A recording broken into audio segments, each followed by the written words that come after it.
Welcome to FMA Talk. I'm your host, Datu Tim. Joined with me by my wonderful co-host as usual. PG guys here. Everyone, welcome everyone. And we have our special guest for today's show, PG Craig Mason. How's it going, everyone? Otherwise known as Nickel Dog. That's right. This guy. The first modern Arnis black belt that I know of that is a full-fledged dog brother. And Mr. Wolf says hello. So we had a little technical difficulty on my end. I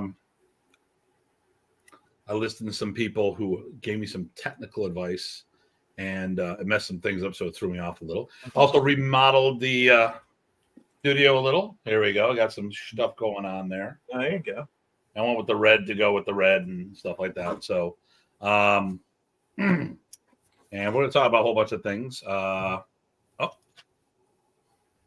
Monopoly guy twins, LOL. Okay. All right. I think he's trying to say you two guys got the same haircut. I think so. Glasses and everything. Yeah. Haven't caught up to you yet, Ty. Okay. It's a choice. Ty has hair. He just chooses not to. So we got a bunch of things. I was over at the gathering, Bruce Jutnick's gathering out in Sacramento. Moved back to Sacramento, so that was really cool. Had a blast. And then the Bahalana multi-style guys actually gave me a challenge coin which is in my luggage, and I haven't unpacked yet. So we will go into that. Let me see here. Justin says hello. Hey, Justin. Hey, Justin. Hey. Tim Dobson says hello. Thanks, Tim, for telling us who you are, because for some reason it just doesn't like telling us who you are. Yeah. I'm going to do I have some modifications I need to do with my computer, because I listened to some people about settings and it's just not working for me. So I'm going to do a couple of things. All right. Did that change it at all? How did my image look? Does that change the image at all? Not much. Okay. I'm going to do this. You're a little bluey right now. Your light shut. Your face is kind of faded out. Washed out. Yeah, I'm trying to adjust the brightness on the monitor, and it's just not working. You know what? I got to do this. Okay, I have two monitor controls, and it's not helping because it's only controlling the one monitor. Mm-hmm. Okay, that's terrible. So I'm at the monitor that has the option to go like the black background.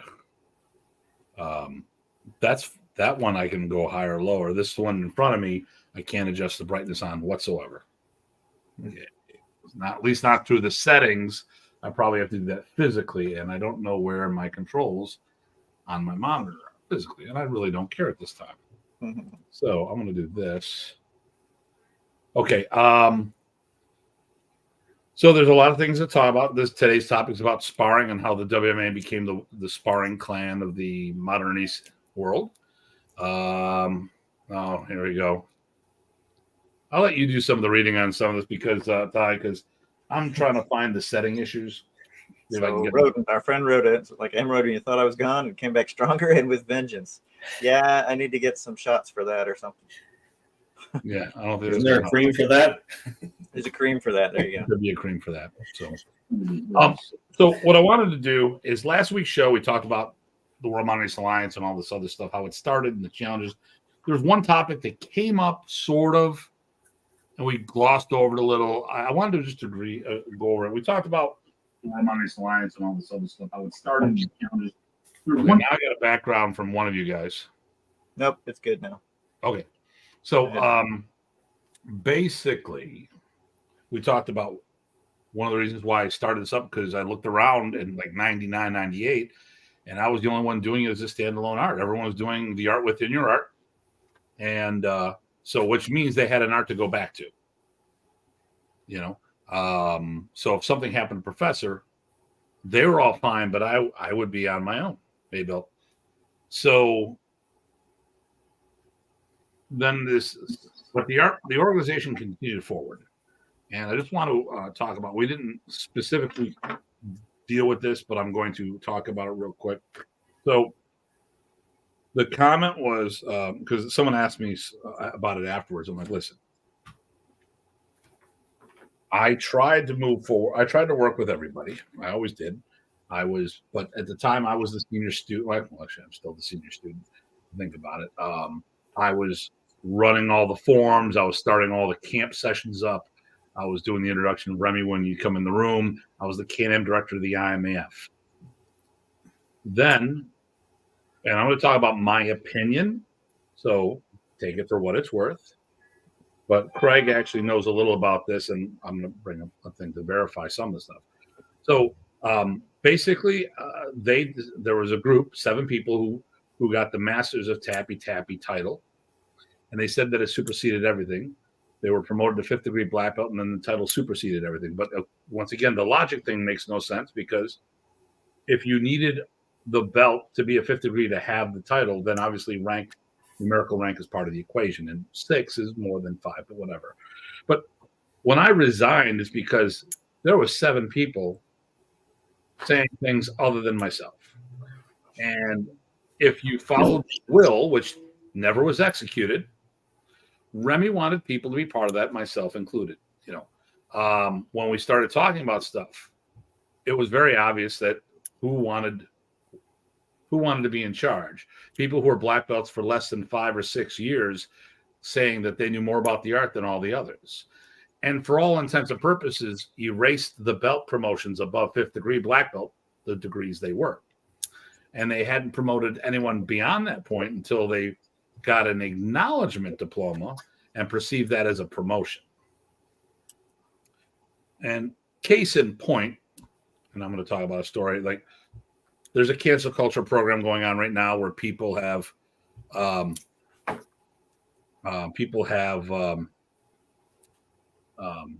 tried to erase me from modern Arnis history.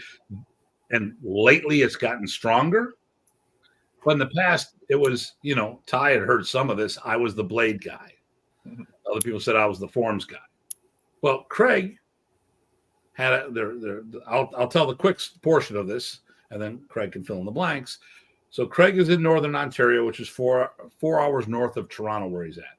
And there was a particular student from a modern Arnis group in Southern Ontario, the Toronto group, would go up to his area, and he started for work and started training with Craig. And loved the material, thought we were very organized, and our delivery system, specifically our polys, where they kind of just like did it all willy-nilly, where we were like, no, these are your ABCs, this is how you go, blah, blah, blah.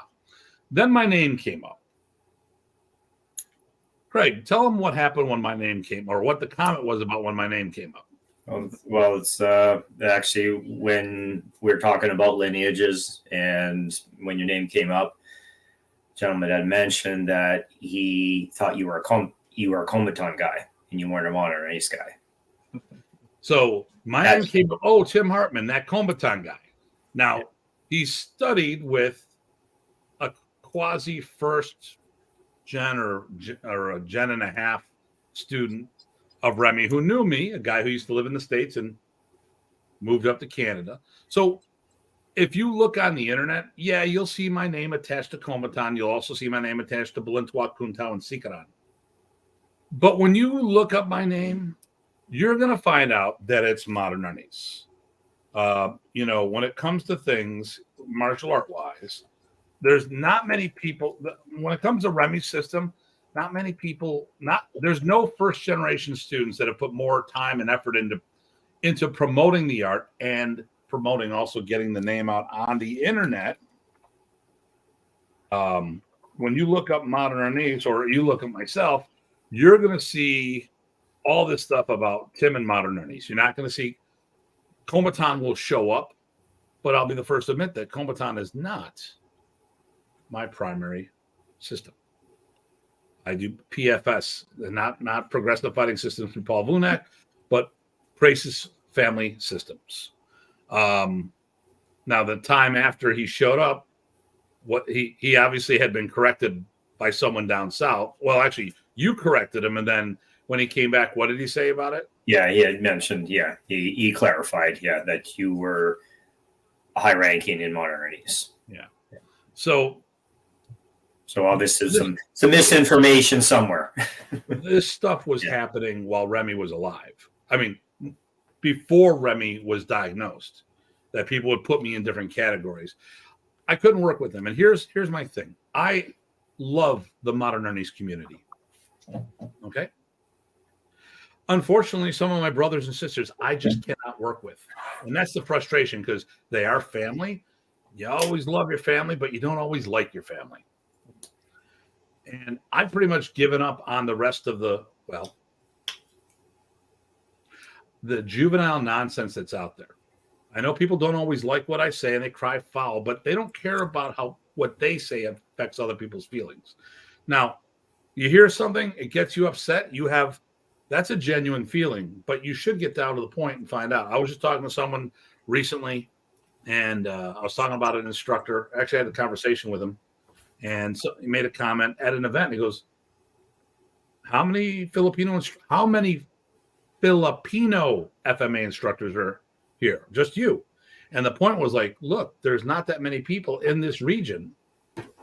And it was different. It was just an observation, not judgmental, just saying, like, because it was an East Coast thing, and most of the instructors here are non-Filipinos.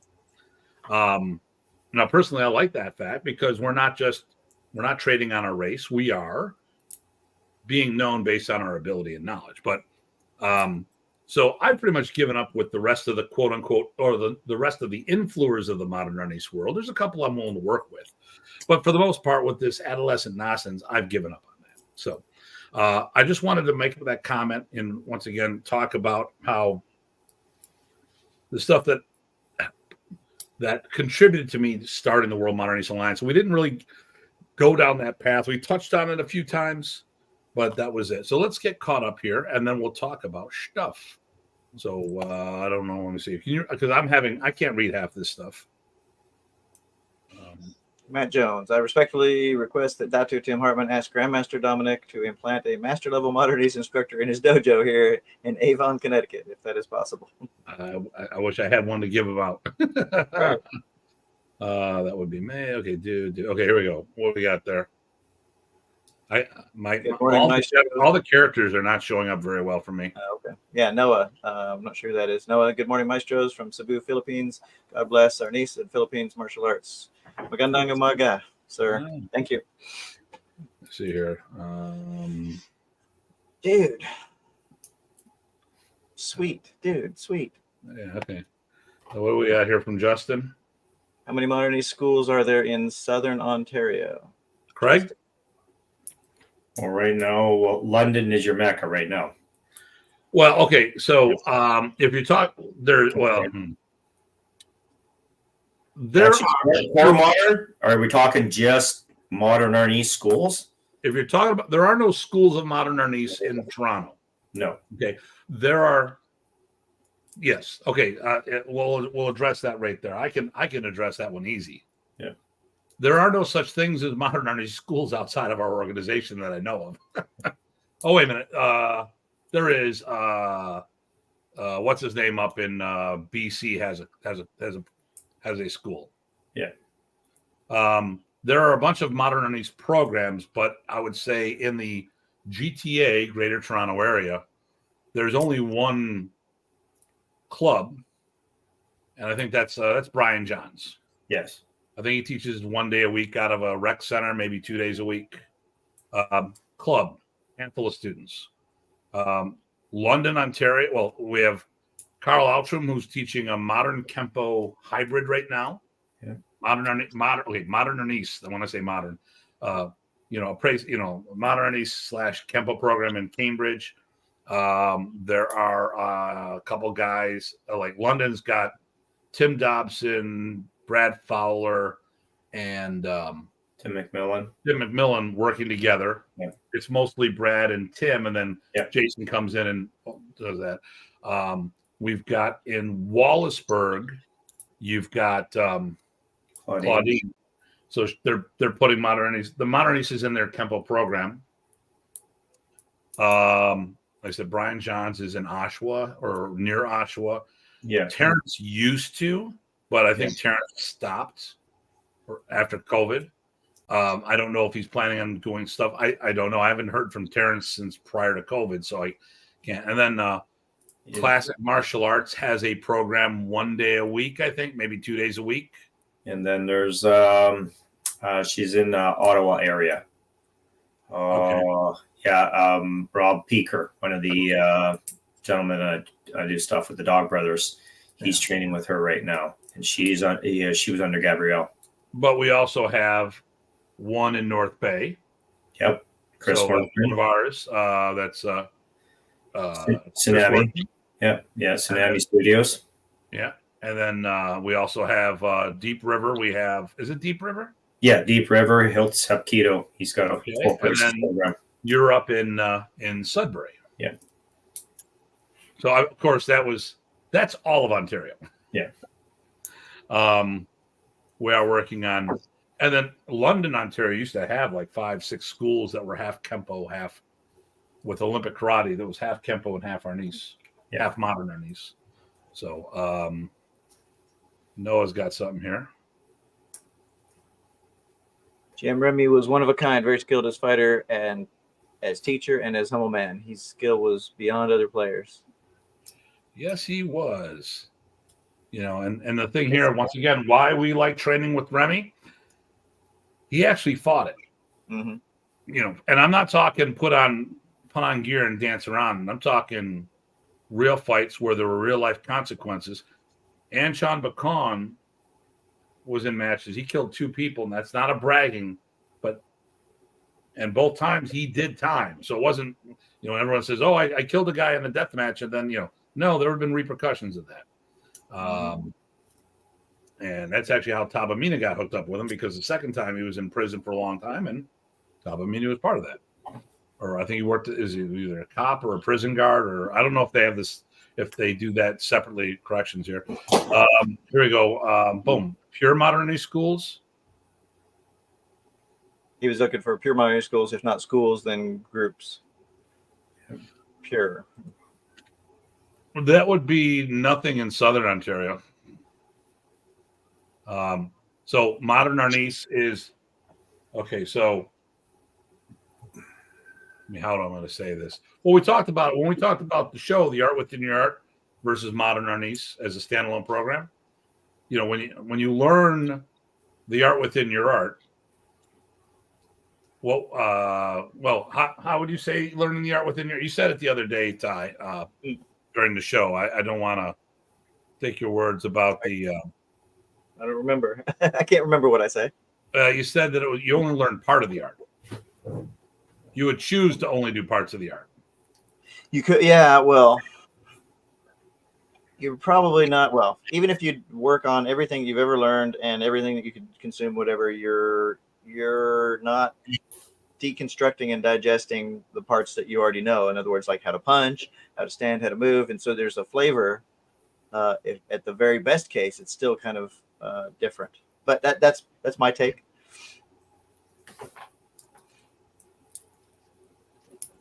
But pure, yeah. I mean, it depends on what you mean by pure. That's a charged word these days. Yeah. Hold on 1 second. I'm hitting buttons here. I'm going to see if it fixes. Maybe he's referencing the core of what they teach. Yeah, I mean, if that's your main part of your program and that's what you're doing, even still, right? Yeah, I think in Southern Ontario there is not that. I think, is that right? Yeah. Yeah, I know. Well, I know McMillan and Fowler and those guys. They're trying to do a program. Yeah, they're working on a program and they've got their blend, but they're teaching a core amount of the braces and what they do. The problem they use that as the foundation. Yeah. Here's the problem. Remy was really good at making people better martial artists, and he did it by infusing Filipino martial arts in what they were doing. Unfortunately, he didn't make it a requirement for people to do a deep dive in FMA. He did it as the art within the art. So part of their rank is their primary system. So like going to university, what do? You switch you switch degrees, and next thing you know, a lot of the credits can be reapplied elsewhere. But they didn't, and I'll say it. I actually don't care about saying it pure. They didn't do it pure. They cross-trained it, and they got a competency level certification versus a curriculum level certification, and there's a difference, when, I mean, hell, I could fake my way through a jiu-jitsu test with all the small circle that's built in modern. If my partner went first, as long as it wasn't serious throws, I could handle it. But there's not many. And then there's nothing in the GTA area. Sorry, by my standard. But then again, that's my standard, and some people might disagree with that, and that's okay. Well, okay, what we got here? Why are I'm still having these problems with my?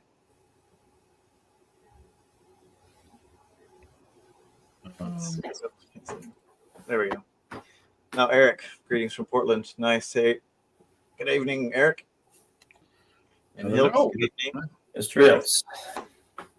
And Bill Anderson, just like eating a buffet, a lot of school and instructors that have come across teach what they want to pass on, but not the full program. That's a great way of saying it. Yep. And that is all of Filipino martial arts I see. Yep. When I was talking to a good friend of mine out in Mr. Ruby, out from Sacramento, did a class at his place. And he's got a Dos de Paris and a Yao Yan gym. And unfortunately, he made a point of saying when I was teaching in his place, he's like, Hartman can actually throw leather.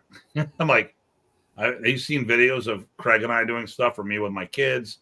And he goes, most FMA guys can't punch to save their lives. Now, I'm paraphrasing, but when you look at a lot of systems, there's a lot of systems that don't teach open hand combatives. And that's been... And whether they had it or not, a lot of times, so I don't know. I'm going to say right off that. I do know. Blintuak doesn't have it. Bobby Tabuada has put some open hand combatives in as a drill, but it's not part of his requirement. And I don't know of any of his people that just do Blintuak. They have, like Remy, I think there's a lot of Filipino systems that are a complete system in their field of study, but not necessarily a standalone system that if someone wanted like a little of everything, they could do it. I mean, listen, these days, if you're going to learn how to defend yourself, the armed solution is not the way to go. I see everyone pretty much cosplaying John Wick out there. And then they put it on social media, which means those are the guys that are going to go to jail and lose the biggest lawsuits because they don't show a nonviolent threat resolution situation. They're showing how to do covert. I'll pull my shirt up, pull the knife out, and stab somebody. Y'all know who you are, And I've done it a couple. When that became a thing, I did it to try it out to see what it was like. You don't see me doing any social media stuff on that. There's a lot of things that you don't see me doing social media stuff on, and the more you put out there, the more you need to be careful, because sooner or later, if that day happens, it's a life-altering situation. And when they do research, they look at social media these days.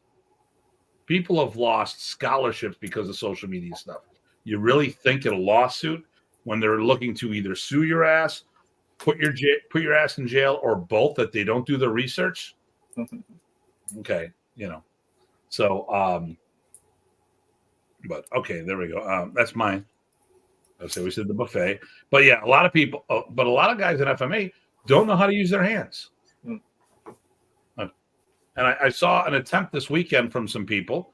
And I'll give them props for their trying, but their execution was not where it needed to be. Should have done it. Well, the connection between the weapon and the hand was too much of a disconnect. We're talking the weapons aspect, not something like Yao Yan. Yeah. Correct. Yeah. There are open hand systems like Kuntao, Sikaran, Yao Yan. Yeah. But a lot of the guys that do any kind of weapon stuff don't have the open hand combatives like Sarada, Bahalana. Okay. stuff of that nature. Hey, Kurt, how you doing? Covert. Guilty.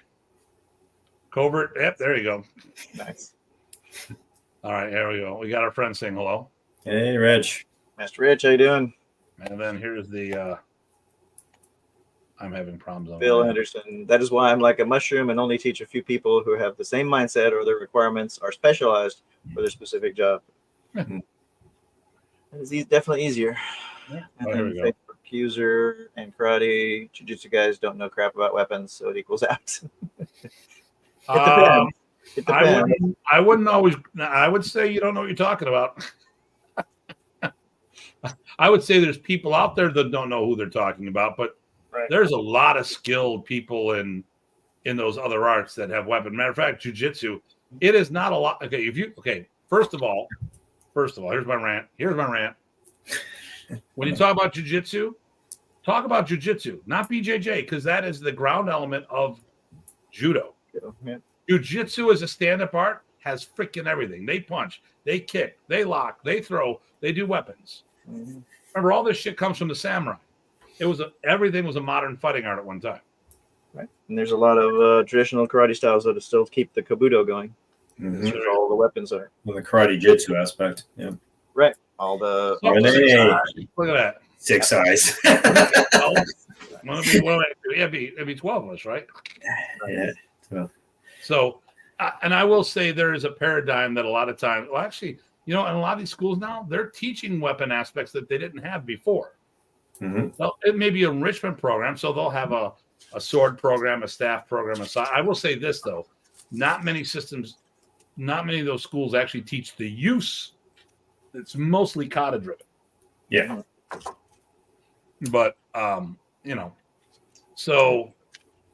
not sure who Facebook user is, so whatever. Okay. and it like anything, it depends, right? Oh, here we go. Lots of full dogs at judo and BJJ guys. Yeah. Mm-hmm. Datu, actually, 100%. Okay. All right. So let's get into today's topic. So today's topic is about how we became the fighting clan of modern Arnis. But before we do that, let's talk about fighting.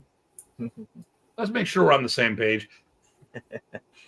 But I'm gonna step out. I'll be listening to you. I just gotta take care of something with the boss.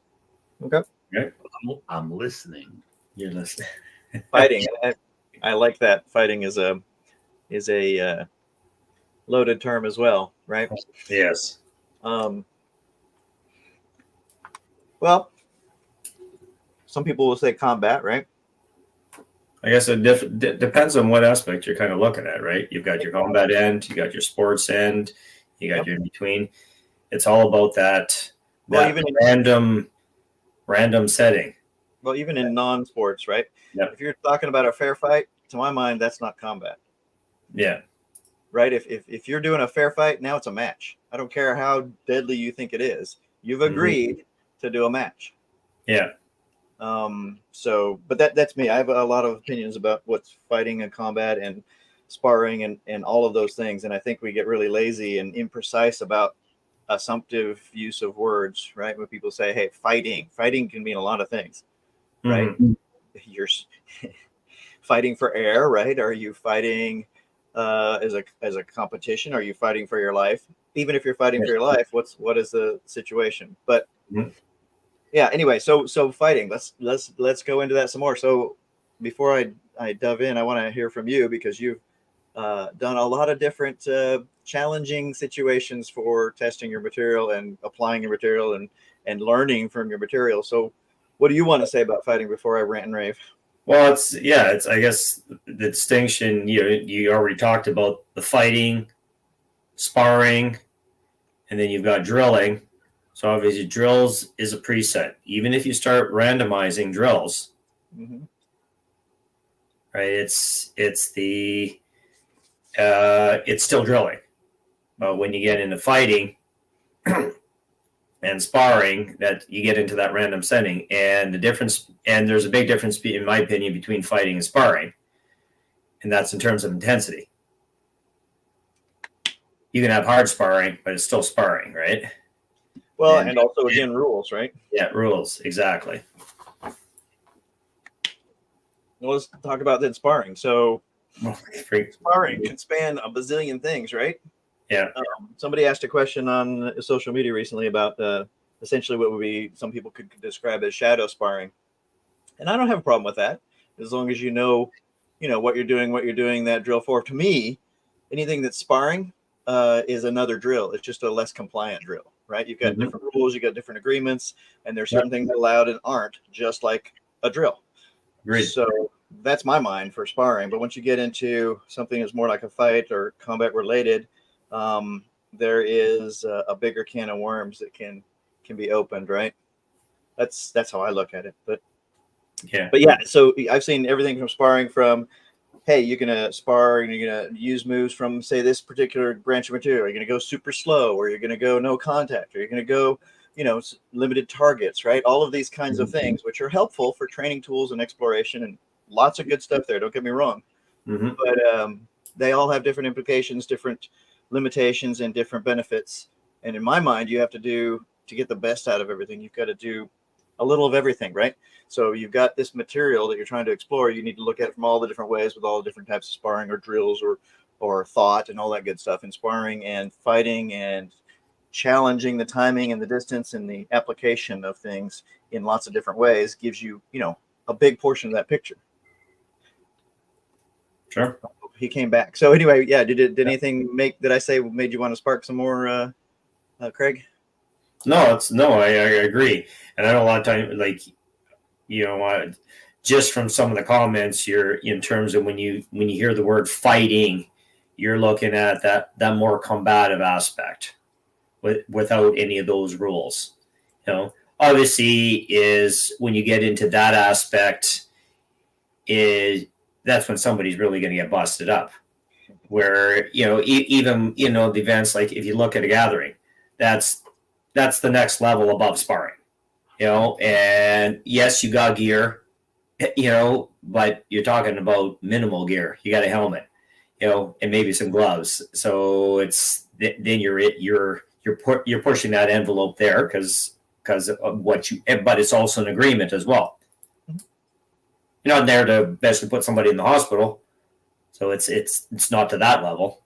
And that's a lot of times it seems, when you were talking about that combat aspect of fighting.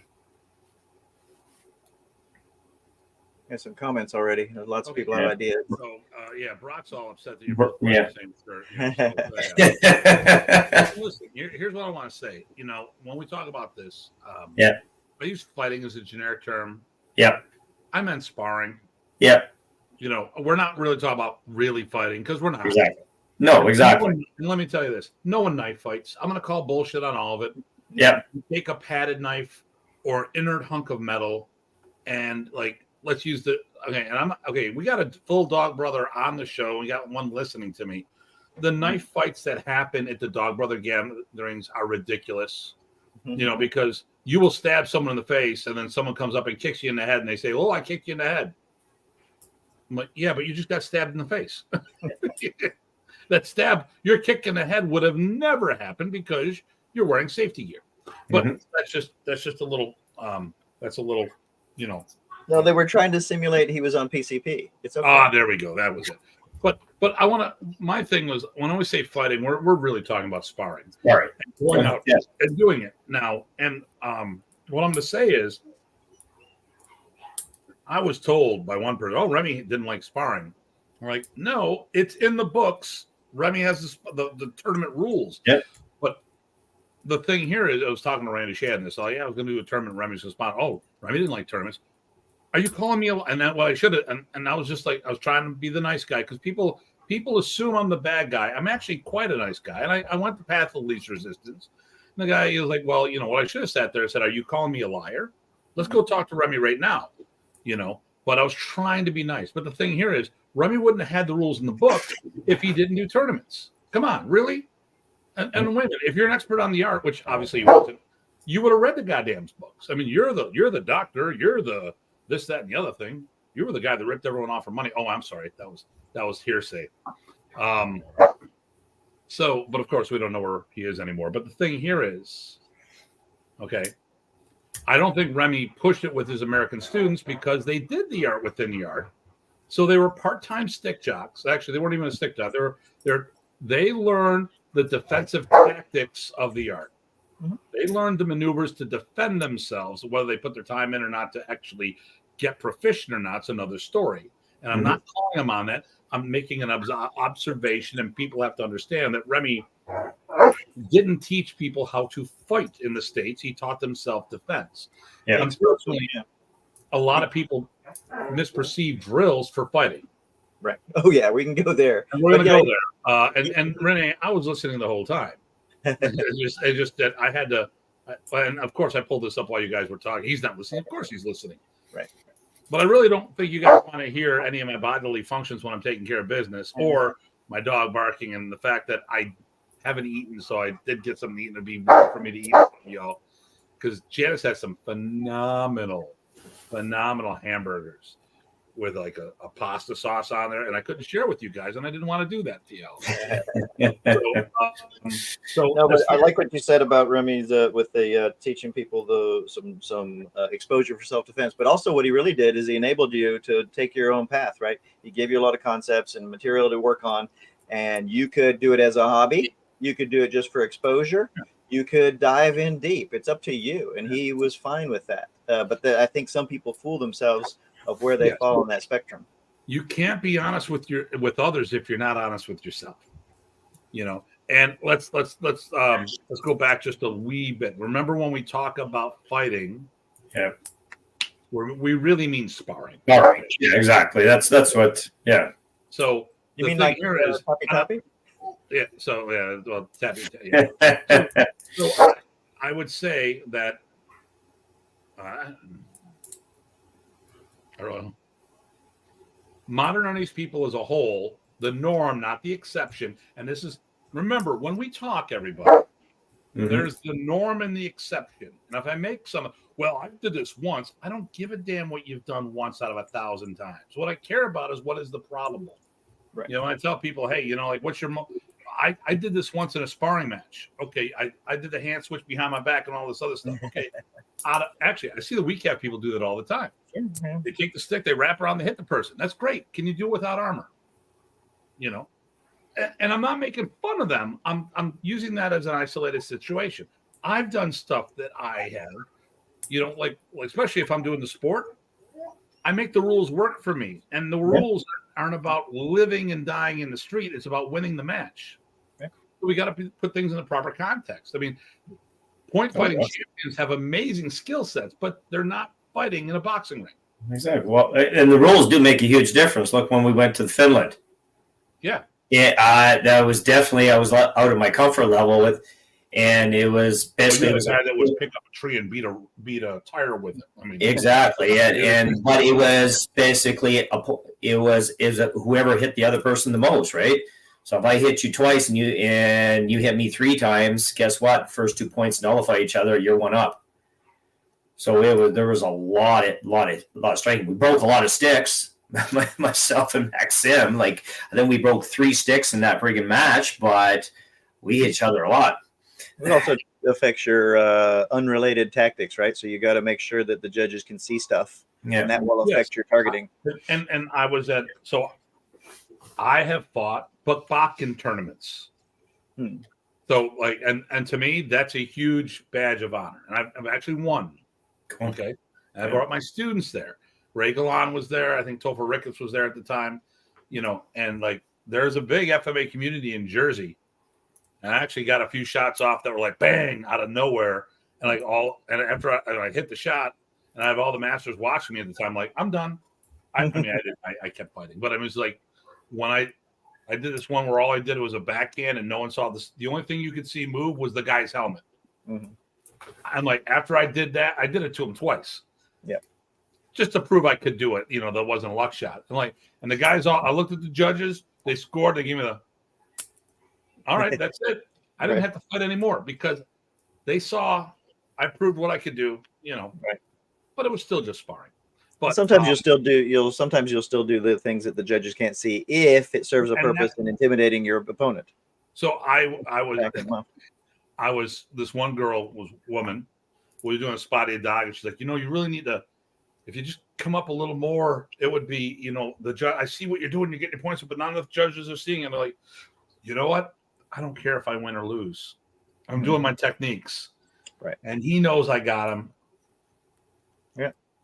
And the guy beat me, and I ended up getting like the silver that match or whatever, with that division. I didn't care because some of the times I'm just trying new shit out because I was there for the tournament, not for me. It was for my students. Yeah. And I mean, I recently tried to test myself. I did a tournament, no practice whatsoever. I ended up becoming the tournament grand champion. I won weapons. I got second in stick fighting. I got third in point fighting, and I won I got second in kata. And I should have done better in all of them, but my body is beat up from the car accident. It was a metric to find out what was going on. It was a 35 and older division, so I felt good at that, being 58, one of the older guys, So, but it is what it is what it is. But yes, Remy taught people how to defend themselves. He didn't coach us on how to be fighters. We had to do it on our own. Like Ty said, we were given all the opportunities. And for the most part, and like I said, when we talk about the norm, not the exception, modern Arnis people did not go to tournaments. Okay. And if they did, they were if they're doing the open martial art tournaments, which we'll talk about, they weren't doing it on their Arnis. They were doing it on their karate or the kung fu or the whatever. I had a team that only did Arnis, and we would go up on the open circuit and win. So we took modern Arnis and beat the point fighters at their own game. We beat them doing kata. We beat them doing everything. I'm not saying that we won every match. I'm just saying that the art, we put the training in, and we put the art up against everyone else, and we won just as much as we lost. We always placed in these tournaments, and we were the only guys that I know of that were representing modern Arnis in the open circuit, in addition to stick fighting. Now, this is the one thing I want to say, because people are going to hear this now and cry foul. The norm. There's an exception. There's a handful of people that we know who fought. Yep. Rocky Caswick. Okay, well, here's what I said there. Let's go different. Andy Filardo. I know Andy Filardo fights. I've seen some matches that he does because he has a boxing gym as well, and he does stand-up dog brother-esque fighting. I think that's probably the closest thing. More of a stick boxing program. He does that. I've never seen him out of his group, but I did see footage of them fighting in their own gym. So, I mean, I know he's done it. Doug Pierre, I've never seen him fight, but I've heard people confirm that he's been out there and he's done some pretty fun stuff doing it. Ed Pilkins was a friend of mine. He's a weak calf champion as well. Who's the guy who wrote the articles? We met him over at Bobby's camp. He was also training with Bobby, does Brazilian Jiu-Jitsu. He kept taking everybody down, and we wanted to see. Okay, yeah. We wanted to see him and Belden go. Oh, was it Hat? What? No, it was Rick. Rick Mitchell. Yeah. He actually, I think, was he trained with both Remy and Bobby, and he used to stick fight. Yep. I've never seen footage of him fighting though, and nor have I've heard the stories, but I've never seen Rocky fight either. So and when I'm saying this, once again, I'm not saying this to say these people didn't fight. I'm saying I've never witnessed it, just like a lot of them have never witnessed me fighting. Okay. So, but I mean, but we would go to Atlantic City for the NAPMA tournaments. We'd go 30 deep, and we came back with so much hardware. I thought we were going to have to leave somebody back in Jersey. We went to the World Seekeron Championships in Winnipeg, Manitoba. The first time I went by myself. The second time I brought a team up. Came back bringing a lot of hardware. And basically, it was an open karate tournament with stick fighting there as well. And our guys are winning in all divisions. Our people are winning in all divisions. Not just, we're only winning in stick fighting. No, we're doing forms, we're doing weapons, we're doing point sparring. I mean, you know, so I know that there was individuals that did that, but I never saw a team in Modern Arnis. And let me rephrase this: in North America, that did it on a regular basis. Okay, let me see here. What do we got here?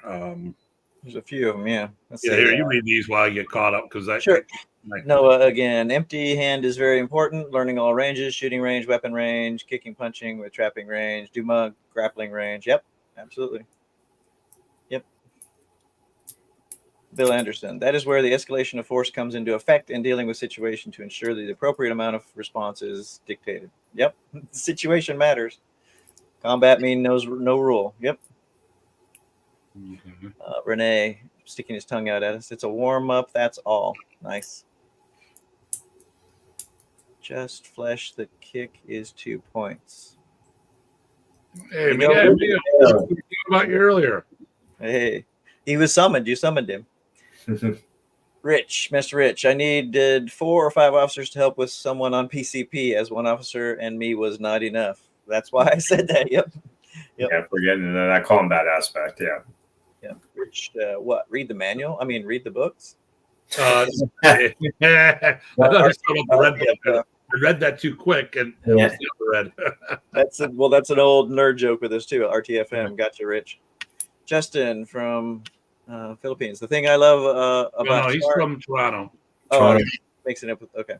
The thing I love about sparring is that you really learn about someone's character during the spar. People's true self, spirit, character really shows. You get to see a different side a lot of times. Yep. Mm-hmm. Actually, where it really shows up more so are tournaments. No, especially if they win. Well, you know, I make sure that all my people win and lose matches, and I make sure I manufacture victories and successes to see how they react when they win and lose. That's why I said that. If they don't respond properly, yep, I will not let them compete. Yep. So martial arts builds character. Martial sports reveals it. Okay. So here we go. Joe Rebello. Hey, GM Joe, how you doing? Let's see. Remy still had American full contact stick fighters. Pierre was one of his guys he would send out. I don't think so. First of all, we did mention Doug. Mm-hmm. And Remy didn't send anybody out to fight. Right. People just did that on their own.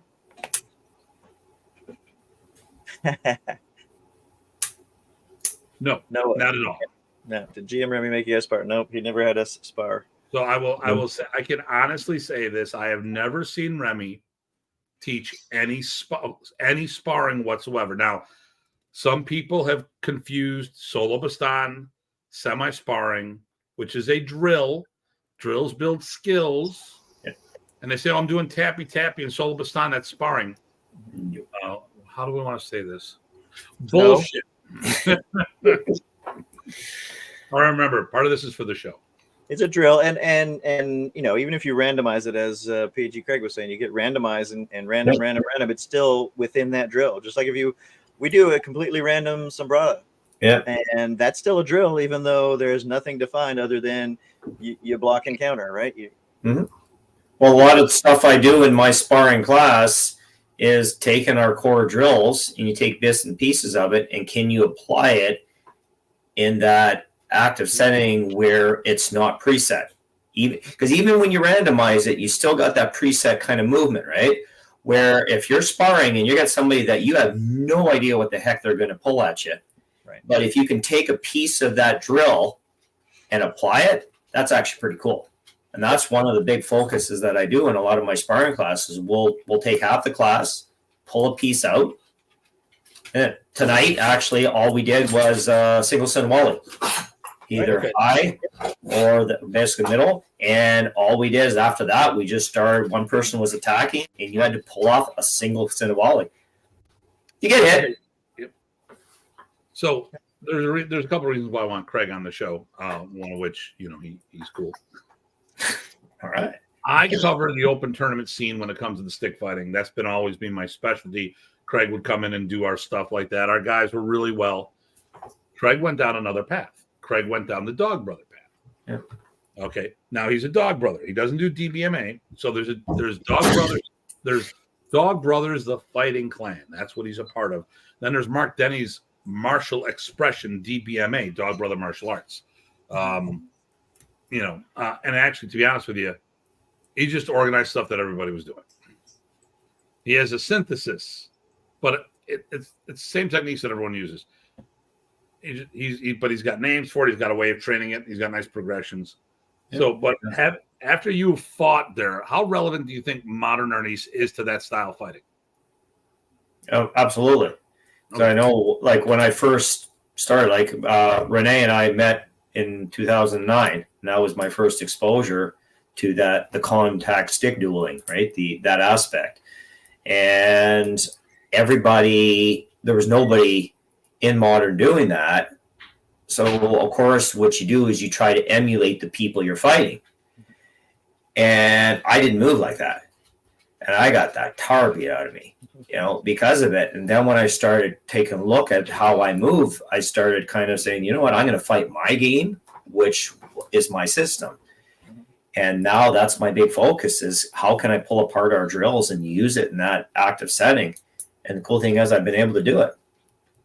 Listen, I feel modern Arnis is a bum rap because the people don't commit to the art. That's my position on that. And if people want me to expand on that in person, I'm more than happy to show them. Or talk to them. I could talk and show. We really, But I gotta say this: there's a lot of systems of Filipino martial arts that don't fight, that don't spar whatsoever. Yep. Absolutely.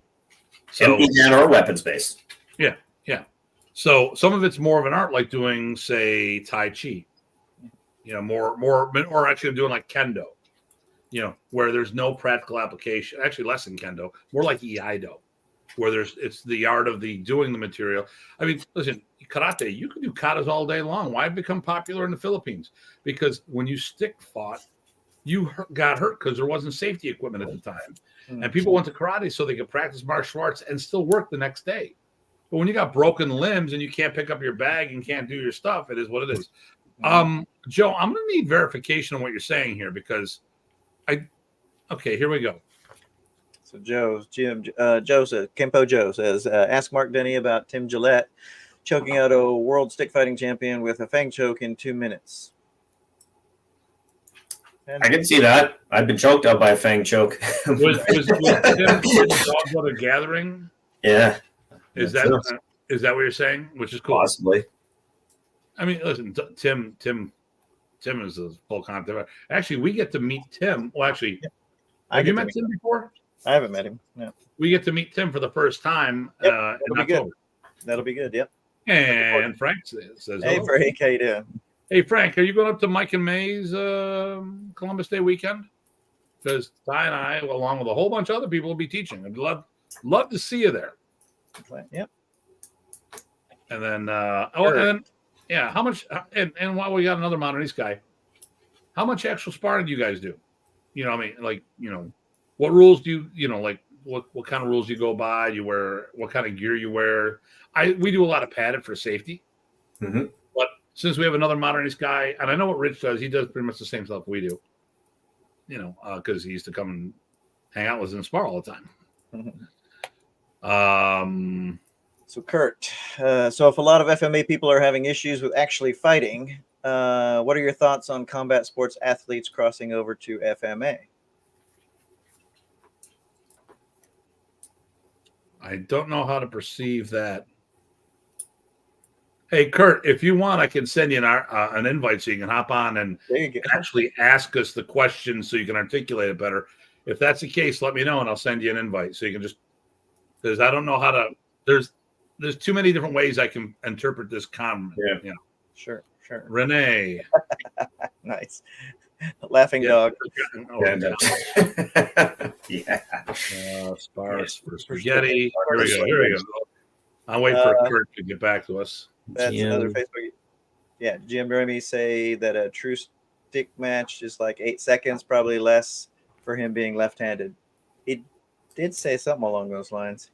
I don't think it was any less because he was left-handed. No. It would be less because he was just that much of a badass. Oh, that's Dexter James. Okay. At the end of the day, like a lot of fight, actually, because it's a weapon fight, the same thing happens to open hand combatives. There's more stalking than there is actually hitting. So if they actually committed, it'd probably only be like 3 or 5 seconds of actual content and maybe like 60 seconds or so of stalking each other. Okay. Someone over Parmesan. Okay.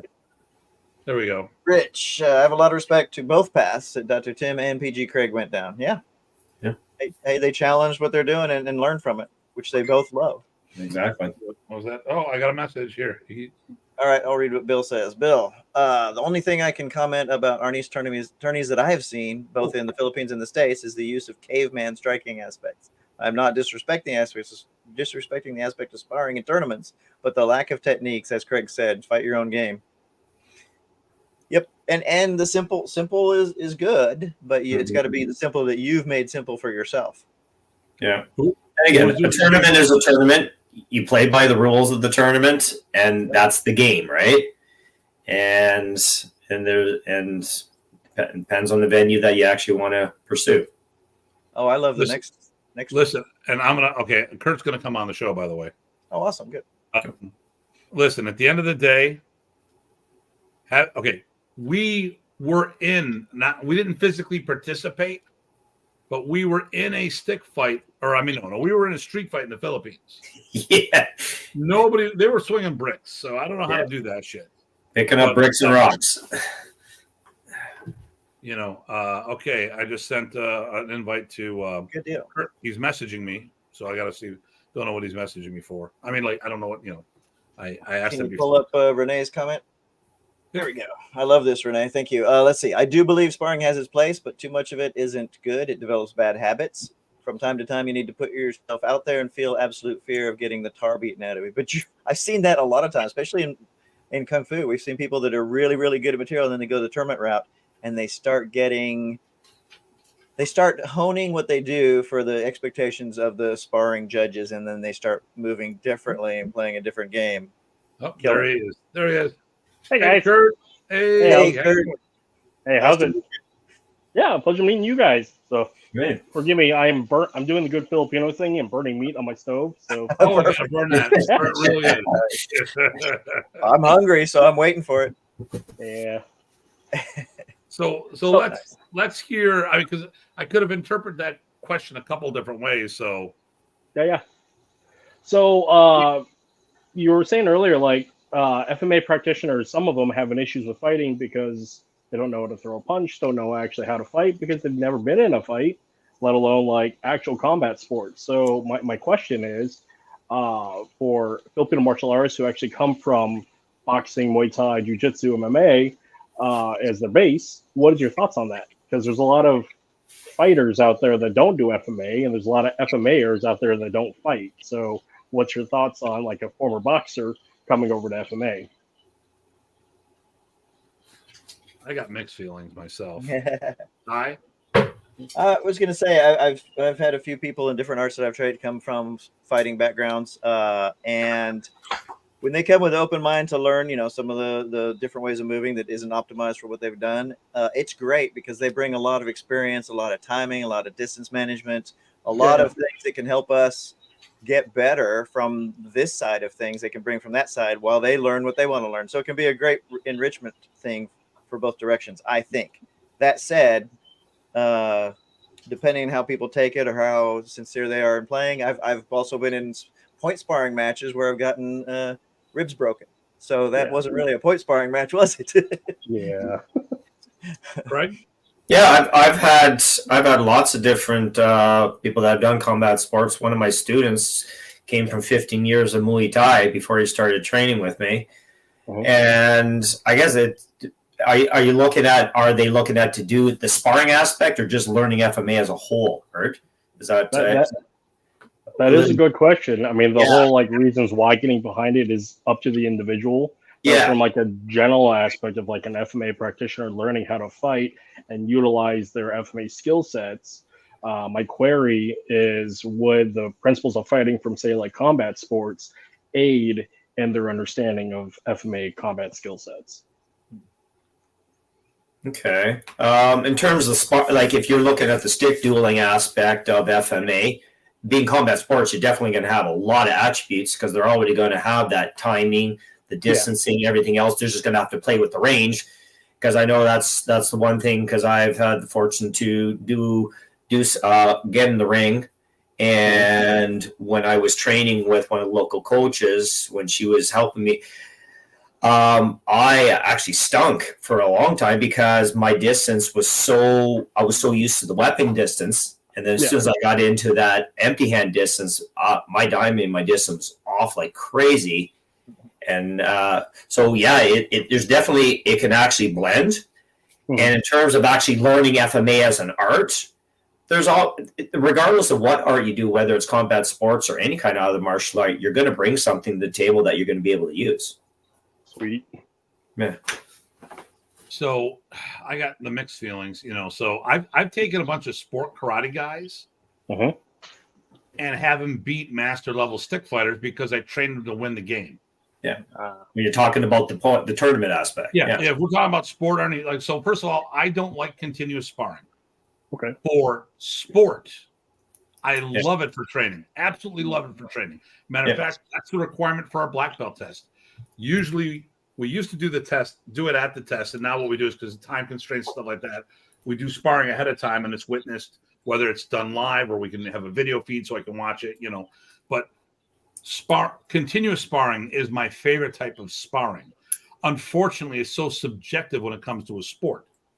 Look how many, because it's the same thing as watching a boxing match. Some people are not good enough to judge, and they don't understand what they're looking at.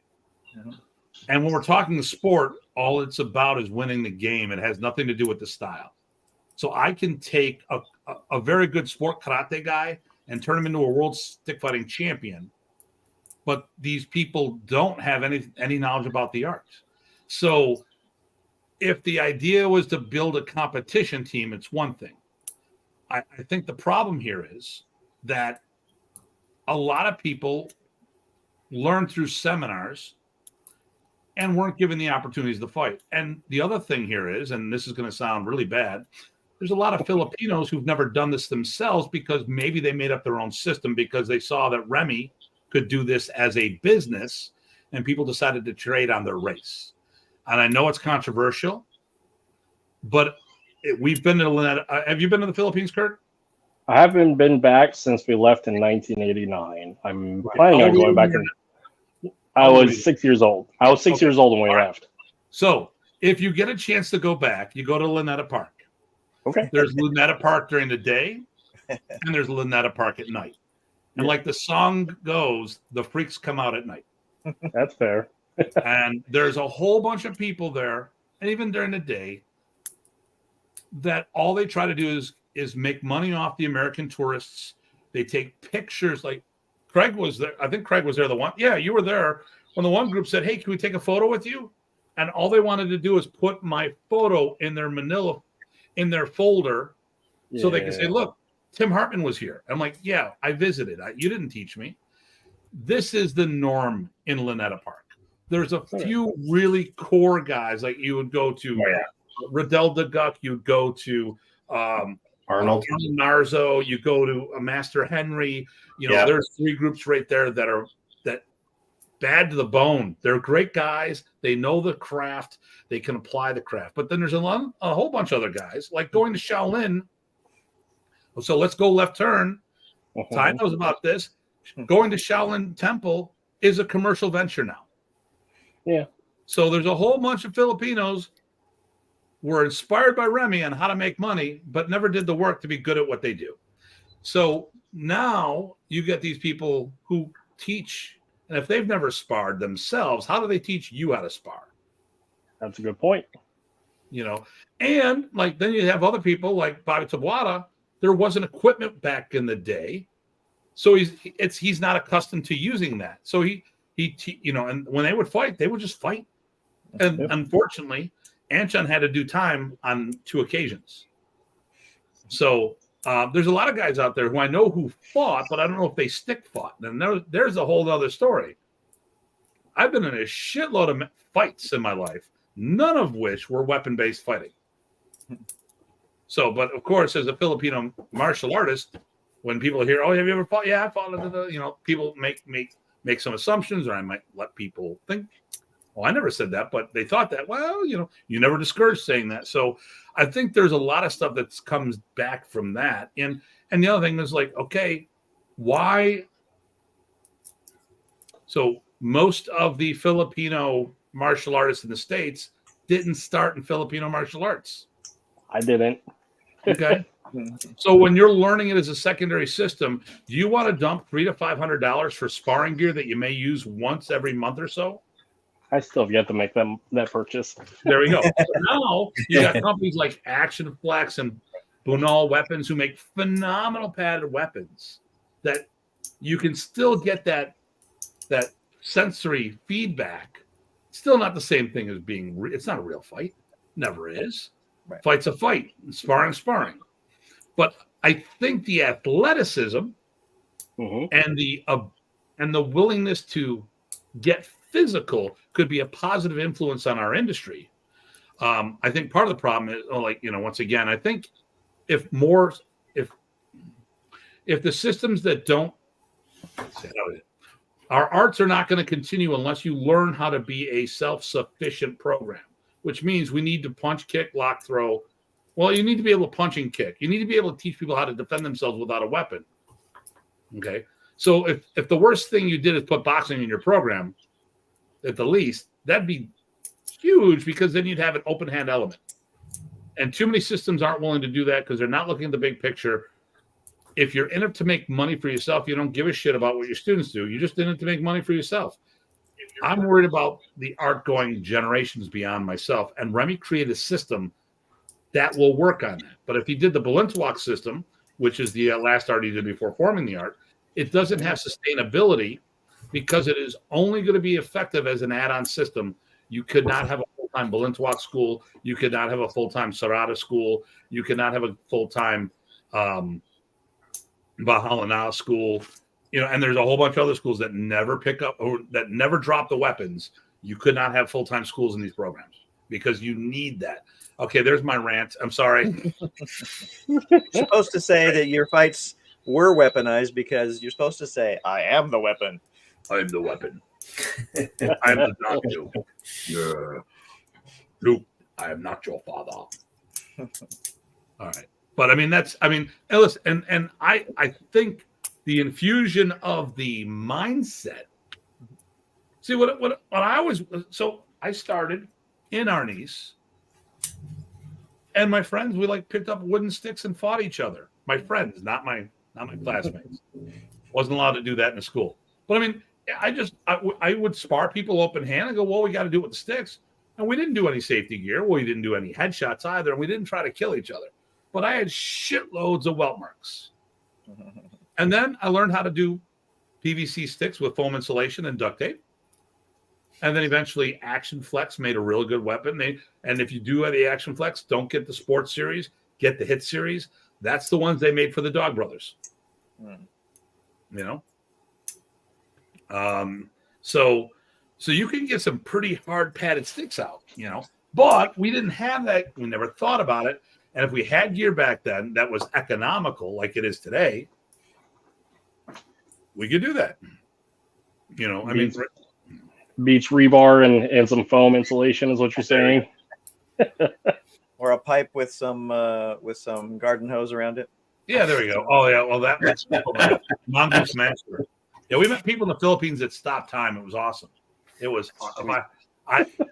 I don't want to put that kind of foot. We are not the McDojo life group. We're not Bullshito. We're not any of those groups. I don't want to kind of put that kind of footage out there because I don't want to do that. But in private, I'd be more than happy to show people plenty of footage to give what I'm talking about.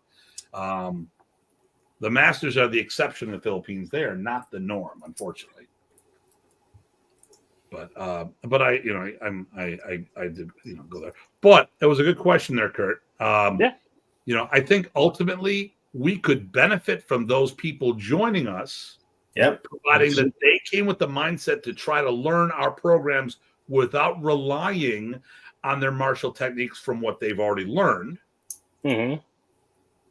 Because they would bring that level of physicality with us and understanding. Although I remember a friend of mine, I was sparring one of my guys in his karate school. So he goes, "Hey, Tim, can I play with you guys?" Okay. And I ended up doing an abanico. He caught me off guard, and I abanikoed and hit his thumb. And his people told me he whined for like 3 weeks on that because I was out of town. I came back, and like that's all he did for like 3 weeks, complain about it. So it is a different type of pain getting hit with the stick than getting. I mean, these guys would crack each other's ribs. I'm like, no way in hell do I want to play with you guys. And then I do a little abanico to his wrist or his finger, and he cries like a little baby. It's a different type of conditioning. So I'm going to say guys are tough. So what about the FMA MMA group that's starting to take prominence there in the Philippines along the same line because it's got the full combat sport mentality plus the full contact stick fighting. I mean, what's your thoughts on that? Oh, you mean that judo, whatever that thing is? I have no idea. Cage? Yeah, FMA MMA. Yeah. Yeah, but they're separate rounds. We actually had an opportunity. Craig and I were part of a group in Canada that was going to do cage stick fighting. I remember that. They did one event. I was the commissioner until they wouldn't write. I'm a part owner of a business in Canada, and I needed to have my attorney, who was part of that, sent them a letter to release me from responsibilities. And they wouldn't do it, so I had to pull out because I can't risk them coming after my company up there because it's not just me, And they would say, like they were using weak cap helmets, and people say, well, why don't you use a fencing helmet? I mean, it's not designed for that use, but it works really well. And that's when I stopped them. I go, and that's the problem. When you go to court, they're going to say it's not designed for that kind of use. Mm-hmm. And no one's going to sue until someone sues. And that's what people forget about. Mm-hmm. One of my black belts plays music. Their band formed a corporation, so in case something crazy happens, it doesn't take their houses and stuff like that. So people don't think about that. You got all these hardcore guys that want to train with you. You need insurance, you need waivers, you need agreements. And when someone says, no, you don't, I'm going to tell you right now, you do. You see the things that are in the background here? The gas pump and all that other stuff? Those are my things. I am not going to let people take my things. And if someone gets hurt, they're going to go after my things. Unfortunately. That's why you need to. But, once I've seen the lawsuits happen when someone gets hurt. And like I said, everyone's fine until someone gets hurt. And then it all goes shitty.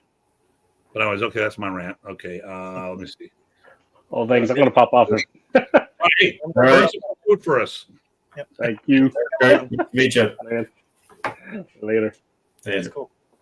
There we go. Face to a name. That's nice. I'm glad. There we go. And see now, and listen, for those who are listening in, this is what we do.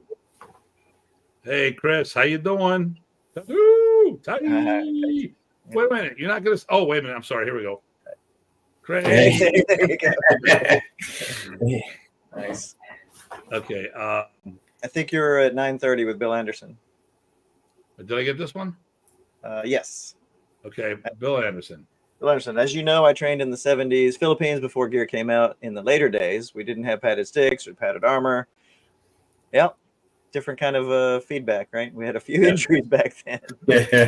Those are learning opportunities. Yeah, pasta. Touch the pasta, they get to put in. Yeah.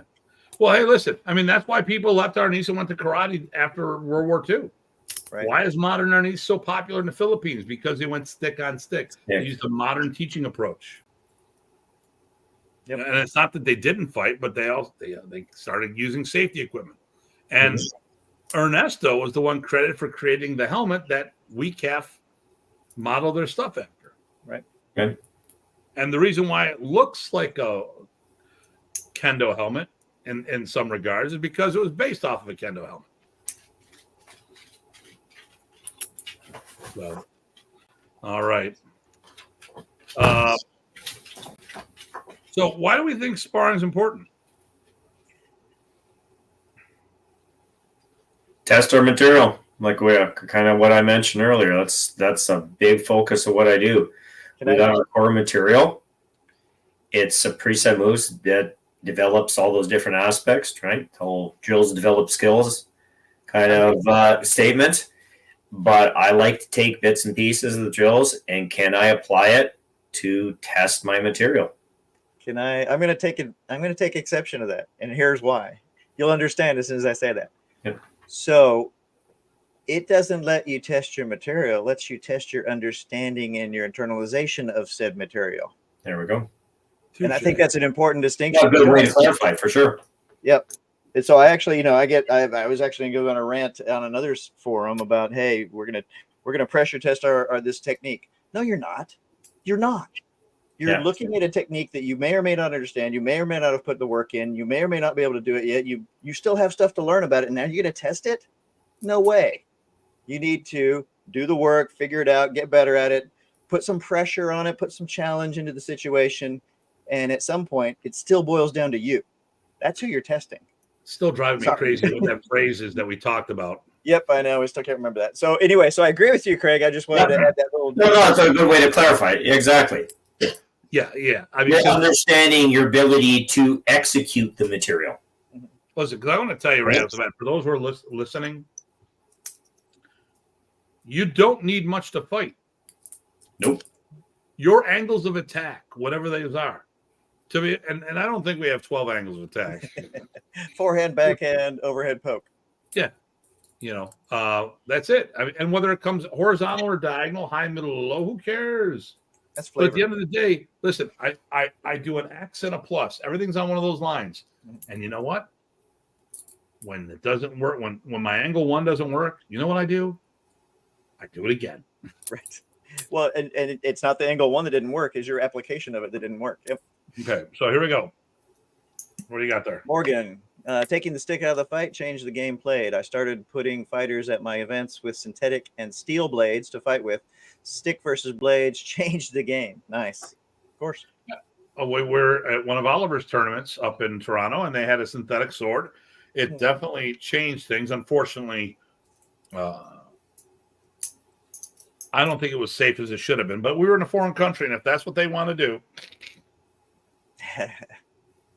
Bill again, that aspect of picking up sticks and rocks during a street fight is a norm in a lot of Asian country. Yep. Yeah. It's not in our styles most times. Craig, we got to get you in the next time you come to town. Justin, yep. Oh, Mark. I think everybody needs to see Craig. That's my rant, is that everybody needs to see Craig. If you haven't met him, haven't played with him, haven't touched him, haven't let him touch you painfully, then you're missing out. Okay, painfully. But wait, does that like mean like Lucy Liu in Payback when she was the dominatrix, or is that a different? Not quite. Mark Medeiros. A combat sports athlete with minimal use of stick will upset a longtime FMA artist with no combat fundamentals. Yep. And and there you go. That's actually why do we like sparring? Because of that. Yeah. Now, unfortunately, the problem here is let's and Mark brings up a great point there. Yep. That's why when I look at some of the fights at the gatherings, the Dog Brother gathering, you have some people who have no weapon training whatsoever. Yep. And they go in and they win the event because they're wearing safety gear. It's minimal.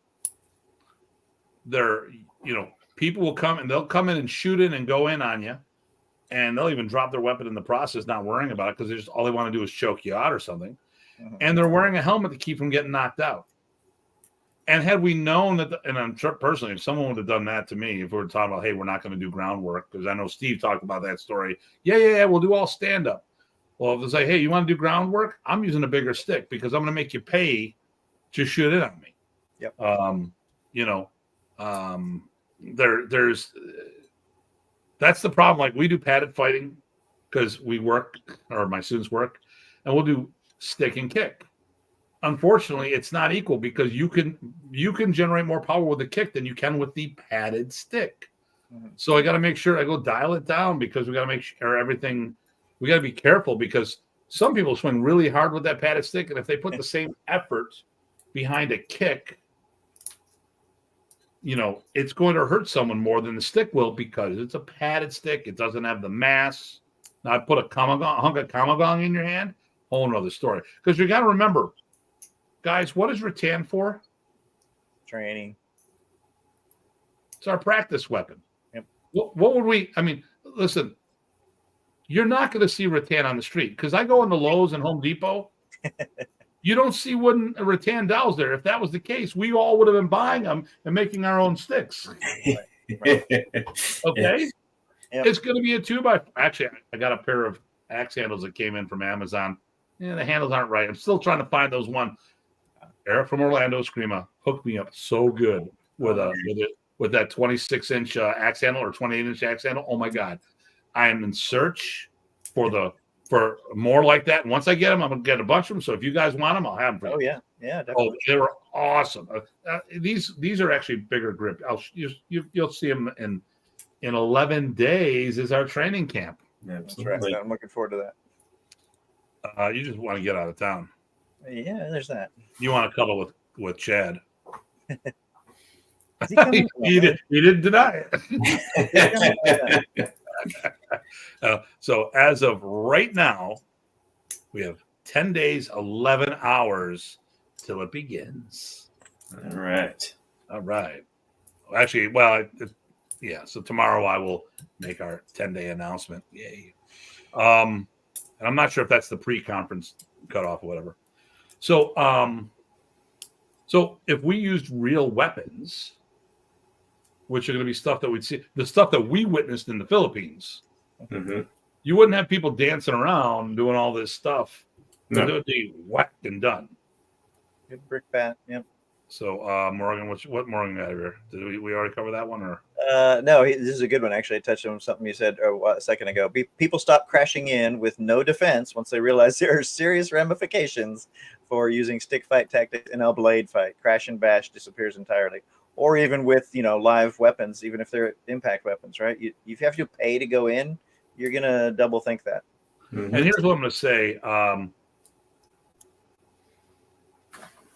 It's all dependent on the instructor. We have to be the ones that show our students and make them aware of what's going on. You can get one or two that just don't get it because there's the quantity of students you're dealing with. It just takes more time with certain people. Yep. But if they're not getting it, that's our fault. Someone actually, we talked about, I think they made a comment on last week's show when I made the thing is on it. When a student doesn't do it right, I look at myself. He goes, that's great. He was teaching in Asia and he saw the same thing. When the Asian students were learning English and they were having a bad time, he realized that he didn't do enough prep and didn't spend enough time and did the job wrong. So this goes back to that conversation. If one of my students doesn't get it, I look at me and say, what did I do wrong? Yeah. And if I do all my checks and balances, it could be, well, he needs more time. He or she can need more time, or I taught it right. They just didn't learn it right, But I go with me first and try to eliminate. When I teach a seminar, what did I do wrong? And sometimes, they're just not into it. It's not you, Tim. It's just they're not into it. But how can he not be into the dots? Right. Okay. Or the material. Rodent, bad judge, talking to themselves because I'm good enough, I'm smart enough, and doggone it, people like me. That's Jack Handy, right? Renee, I find that no matter what art you do, fighting is the concentrate of what you train in or how you train your art. I hope that makes sense. It's a gel. Bill, you are preaching to the choir about Luneta Park, Tim. I've seen the same things. Nice. Kaiju. Chris, not just FMA. Once a month, I teach a sparring class at Mizuchi Dojo. The instructor doesn't have a sparring background, so he teaches a sparring class there. Okay, no, good. That exposure is good. Bill, it is even the same way in some of the provinces north of Manila. Oh, for park training. No. Morgan, who here spars with steel? Craig did a little, but not the same way. Mm-hmm. Right. They got those weird spatula trainers. Oh, okay. For daggers, right, Craig? Yeah. Those things like in stripes? No.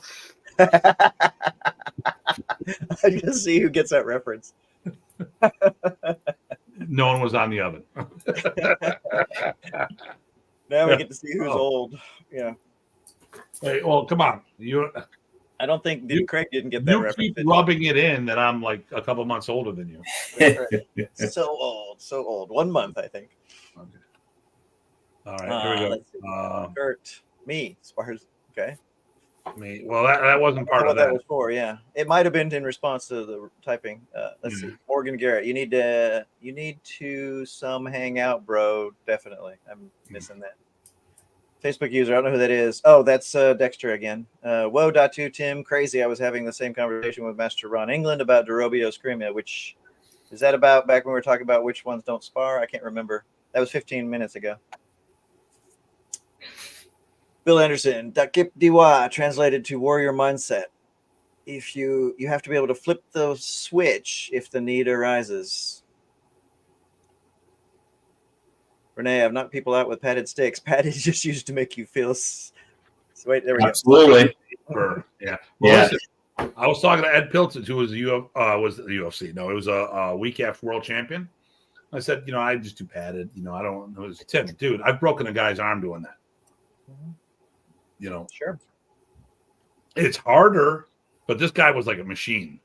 Yeah, that's it. Jago Jago Totos. Anything goes sparring. So yeah. that is a group that has 3 rounds of fighting, and stick fighting is part of it. And there's like an MMA part of it as well. I know some people were affiliated with it over there, but they separate the rounds.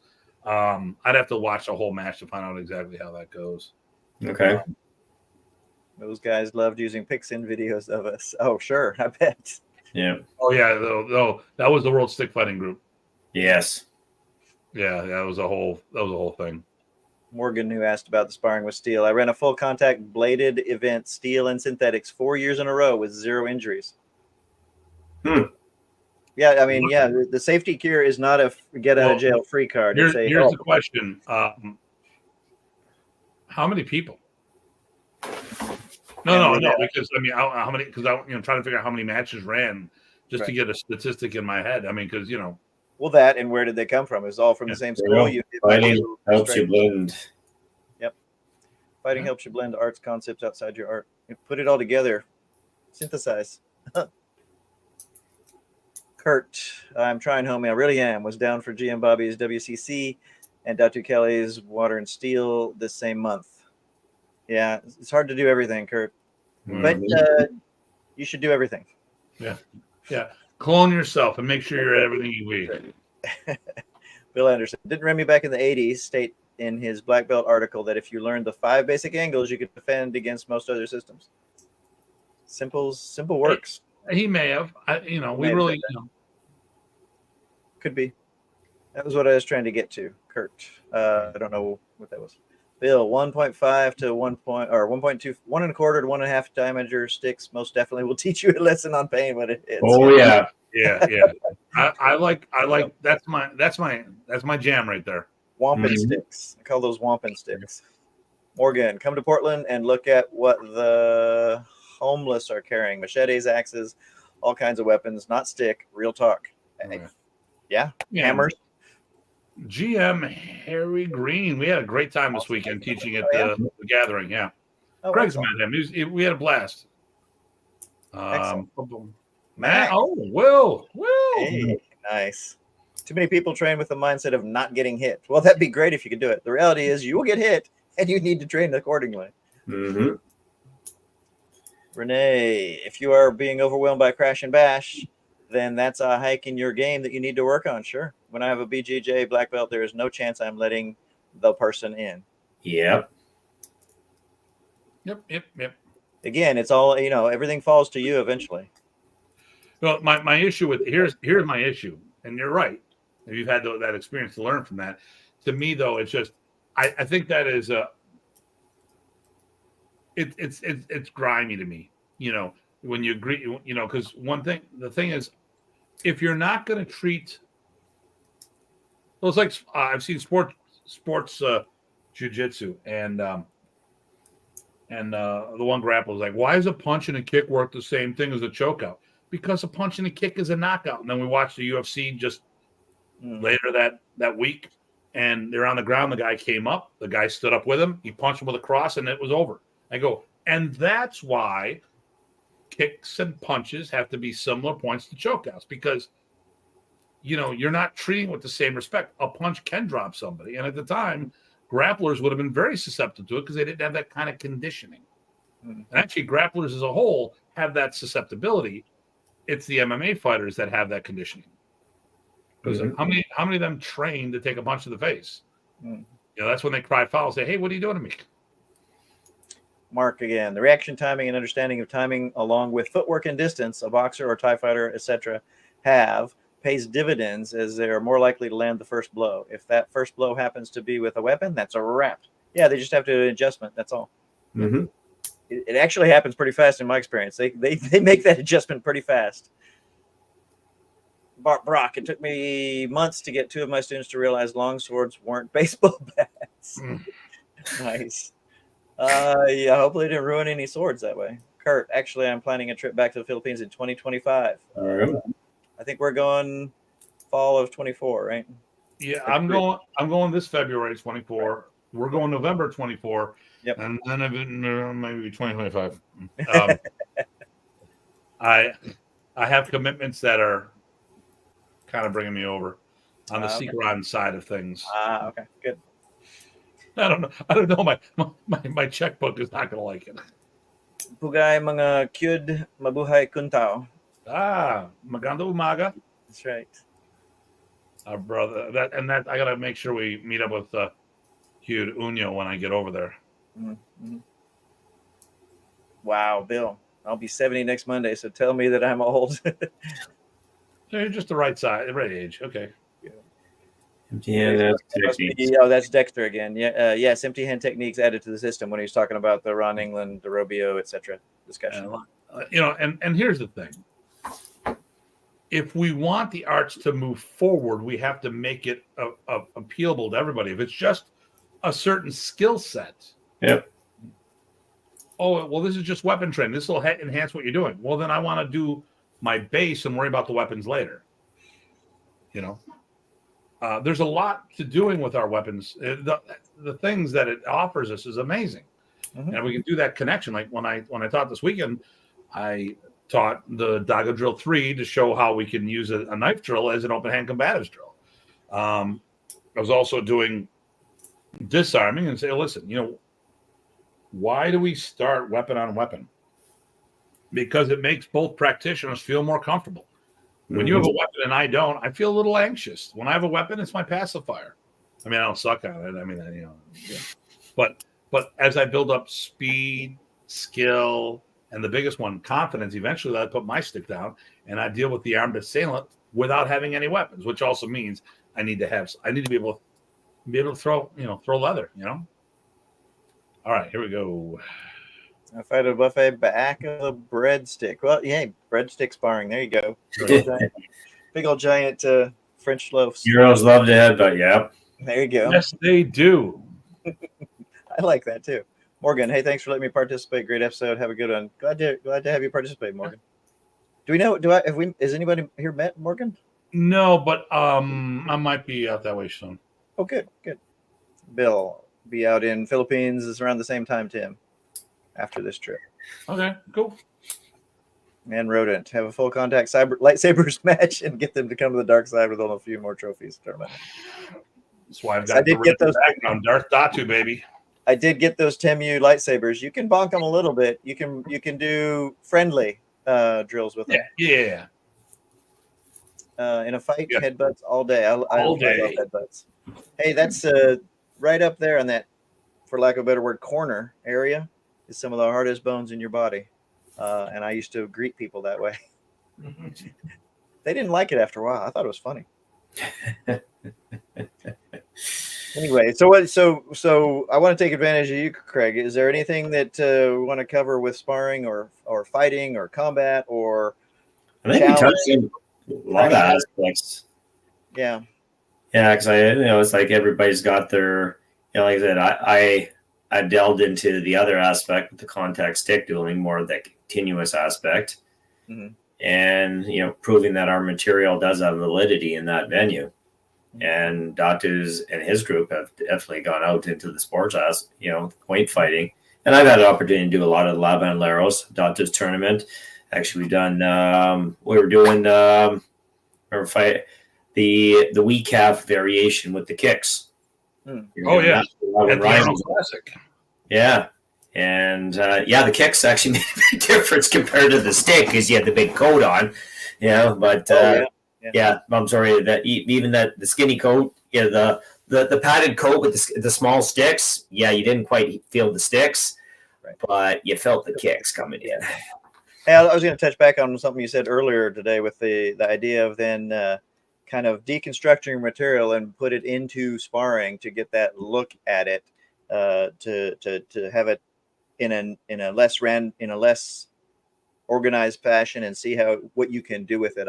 I think that gets understated a lot. So I wanted to have you talk about that some more again, because I think that deconstructing and reconstructing material is a key way to learn things. So can you describe that some more, what you do with that? Listen, at the end of the day, for those who have also done traditional martial arts, that's doing bunkai. Yep. That's form applications. Yep. We do the same things, but we take our drills and deconstruct them as if it was a kata. Yep. Exactly. Night, Renee.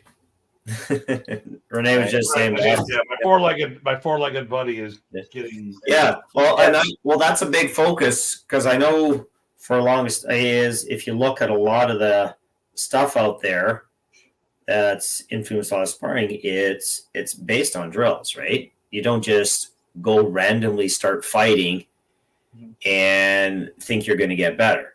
You got to have some kind of base. You got to have some kind of preset, so that way you're looking for that point in time. Like, look, when we do disarms, nobody's going to stand out there and hold a stick and let you take away a stick. Right. But it's a reference point at that point in time. So if you ever see that, then the motor memory can try to kick in. And that's what we do. Like, if you look at a lot of our core drills, I'll take one aspect out of the drill. Like syllabus on tappy tappy, we were talking about that earlier. The entries going from long range into the butting. And I remember one night we did that where the only thing I was allowed to attack with is I had to block and come in and throw a puño, and then I'd follow up with a punch and hit. And when somebody is at long distance is trying to take your head off, wow, is that ever hard? Right. It's because now you're timing your aspect. And that's one of the things I like doing is, pulling one little piece out of our core drill. Just an aspect, just one little aspect, and look at the entry. Look at that drill. Look at that particular technique. Like tonight we were basically just working on high single. And it was basically you block and hit right away. Well, if you did that and you're standing right in front of the person's going to hit you back. Well, you got to move. You got to get out of the way. So you start off with that base move, and then now the person's swinging for the boat. Are they hitting an out strike, or are they just trying to take your head off with a through strike? And how can you take that same movement and time it? Right. I think people forget that they actually do some deconstruction built in. So when somebody learns a disarm right off the bat, right, and they put it in this, frankly, made up position for them to work the mechanics of how does the disarm work, that's deconstructing what you would do for a technique. That is not the technique. That is a piece of things, right? It's missing the timings, missing the distance, it's missing the positioning, et cetera, but it lets you work on that joint and deconstruct that little thing. So I think people forget that they do that already.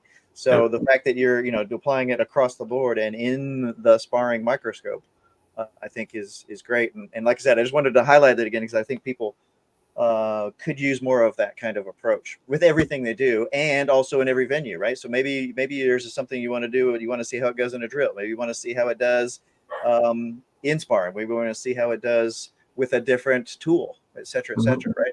Deconstruct it, put it back together, stick it together. Absolutely. And it's also getting to the root of your art too, understanding what you're doing, and not just become that automaton that's going through the drill because sensei said or guru said, like, which a lot of times, I got stuck in that for a while. And then, but now it's looking at and understanding what you're doing. Nice. Perfect. Let's see. Oh, you're on mute there, Datu. So we don't hear him chew, I think. Of course, Renee with his very astute comment that I'm on brothel mode. But he was leaving. We're going to start calling you Roxanne too now. Roxanne, you don't got to put on the red light. I can't do that anymore. I used to be able to do pretty good. Okay. Okay. So, Bill, feedback from people who use the material that we teach is always a good way to filter what works and what doesn't, in his opinion. Yeah. Feedback's always good. Uh-oh. Yeah. Hey, Renee's still there. He's fooling. He said you got to say Nice. Bill, tear it down and rebuild it to keep as a viable means of offensive means. Sure. If you don't use your brain about what you're doing, you're not doing what you think you're doing. Mm-hmm. Yeah, I said that right. Yeah, okay, there we go. I learned from Mr. Miyaga, hit first, learn the rules second. That's right. Okay. Nice. I don't know who Hi Y'all is, but can you see who that is? It doesn't show up on Facebook keys yet. Okay. Now listen, you do that with kata. We do it the same with our stuff. Yep. And what you do is trial and error. First, you learn how to hit. And listen, when I'm talking about sparring, because that's today's topic, first thing I tell my students is don't worry about blocking. Because the thing here is you get one person that's afraid of hitting. And they're like, you don't realize the person that you're hitting doesn't want to get hit either. Right. But since you're not attacking, they're taking all the shots. Yep. And it's so much easier to hit than it is to react to it. Yep. I got a good announcement, by the way, here. We'll talk about this in a minute. But I mean, with everything, whether it be your open hand forms, your weapon forms, your kata, kata is a static drill. Mm-hmm. It's not kata. Everyone says, "Oh, it's kata. It's form." I go, "Yes, but it's a drill. It's martial movement. That's the exercise. It's not doing the techniques, because if you want to get good at kicking, you just kick. You don't do kata to get good at kicking. You get good at doing a kata benefits your martial movement. Mm-hmm. So, martial movement, the benefit of a drill. Yeah. It's just maybe more of a static drill. And like when I was doing my Bondo, you would change your forms based on the environment, because maybe the room wasn't big enough for you to do the form, so you had to add turns in and stuff like that. Sounds really so here we go. Max got a great comment, like always. Application to the maneuvers can be extremely interesting. When in shorts and t-shirt, I train and fight 100% different than when geared up in pads and armor. You guys are spot on with the idea that fundamental movements are critical.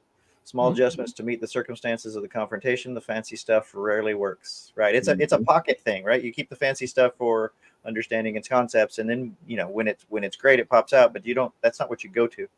Yeah. Oh, by the way, it was Coach Danny. Hey, Danny. Hey.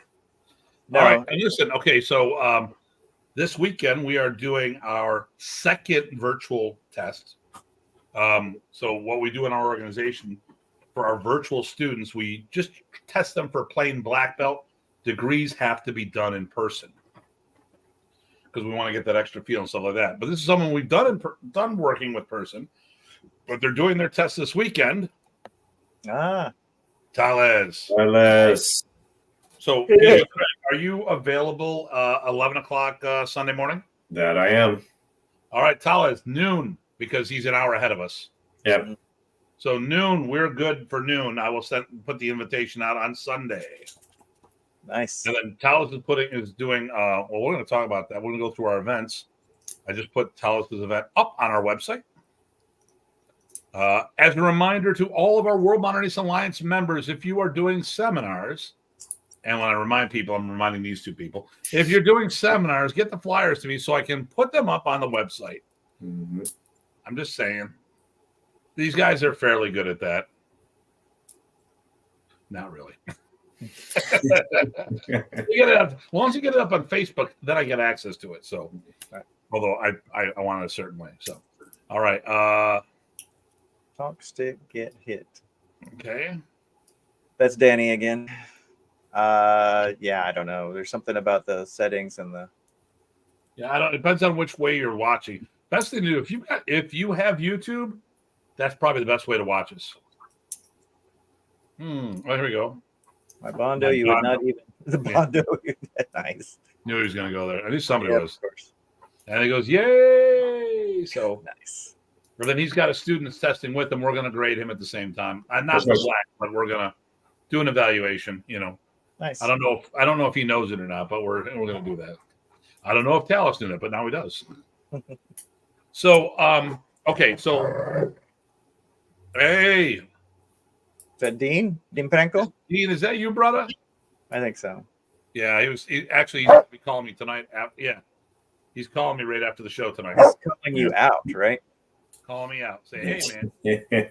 It's a sparring event episode. So Dean Franco is alive, everybody. If you maybe it's me using his account. There you go. Okay, so all right, we've talked about what sparring is and all the different things. I want to talk really quickly. I don't think it's going to take a lot. This is because I want to wrap it up. Basically, we've been doing pretty good. We've been having 20 plus people watch. Last week we had 30 people watching live, which was a huge input increase. So why did the WMA become the sparring clan of modern Arnis? I think we've kind of said that during the show already. Because it's a built-in expectation. Yeah, it is a built-in expectation. We have do the it. largest group. Yeah, And that was the one appeal. Like when I started training with you, I was like, the one appeal. I get the stick spar. That's very cool. Like I said, I didn't know of many people who fought back then who represented modern Arnis because we didn't have social media that we could keep tabs on people. So right off the bat, someone's going to say, well, what about this guy, that guy, the other guy? I go, never heard of him. And we talked about this when, goes back on another show, on Dean's show, when Chris Chute made a comment. It's like, well, how does this guy claim to be the East Coast rep for Remy? How come he doesn't know about my father? Because we didn't have social media. No one knew about anybody. Yeah.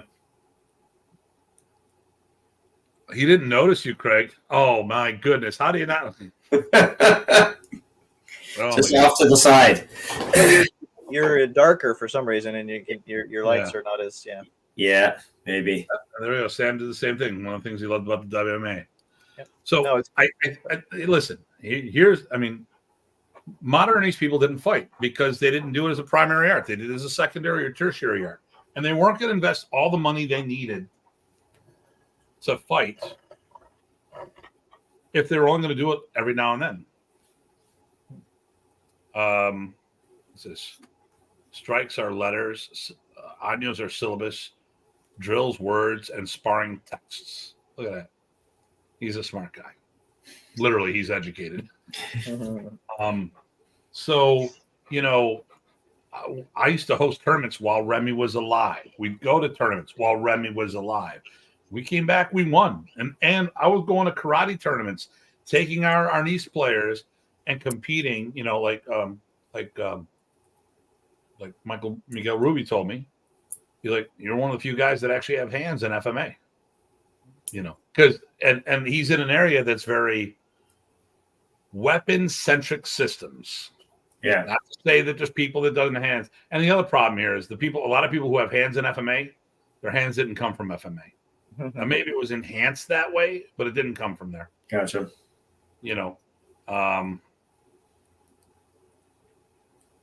Okay, you got 2 accounts? Oh, he came in on this way, yeah. YouTube is better. Yep. definitely good info. Yeah. Yeah, delays the comments. Yeah. Okay. Rodents. They're only one with hands. They need to stop sparring like.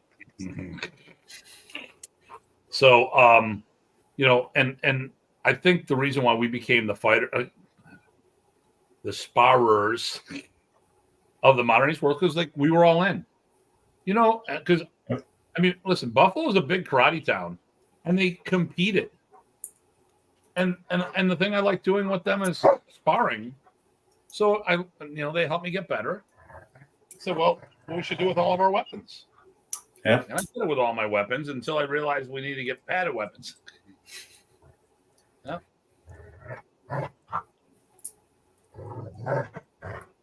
I had had boxing before being introduced to FMA hand fighting. Yep. I had a boxer that came in as a powerlifting boxer, and he was able to adapt very quickly because when we were doing the stick fighting, he was doing the bobbing and weaving. I mean, I saw this guy bob and weave in the adult divisions underneath strikes. I'm like, dang. I mean, but a lot of that was taking his boxing, and reapplying to what we were doing. Even stick faster. Like I said, a lot of the guys with a combat sport background, they can adapt pretty easily if they want to, and they just got to change a little bit of the range and timing, and they'll get it faster than you realize sometimes. Yeah. But I can't take credit for all of his success. See, that's the whole thing. Right. My thing is, how do we develop somebody from the ground up? Right. Not taking people from another sport where we're reapplying their training. And I don't want to, I want integrity for us. I want to take someone and bring it. And I've done this. I've brought people to karate tournaments and they've won. Now they may have won with somebody else's forms. Okay. So like Ryan Montolopoulos, our guy who's doing movies now, he would do Shotokan's Basai Dai. Okay. But he wasn't a karate guy. He was an Arnis guy doing somebody else's form. Mm-hmm. We would take Bokata Ich, which is very big, and there's another word for it up in Canada. And we've modified that. That's our Sabat form now. Or, which was really a Chinese spear form. Yep. It's all Fu. Although Ty would say it's all Mantis, But, we would take things. But, I mean, like, the thing here is I took my guys. I said, what are the rules? And we learned how to become competitive in that venue. And I think that's a more palatable word. I don't want to say we were able to dominate. In some places, we were. Some places, we were out of our depth. But we became competitive in everything that we've done based on modern Arnis. Mm-hmm. And I think the others didn't have that, and they didn't want to step out of their comfort zone, so they never went down the path of becoming fighters. They didn't interact with the rest of the Filipino community, right, or FMA community. I think that's a big thing. That whole comment about stepping out of your comfort zone.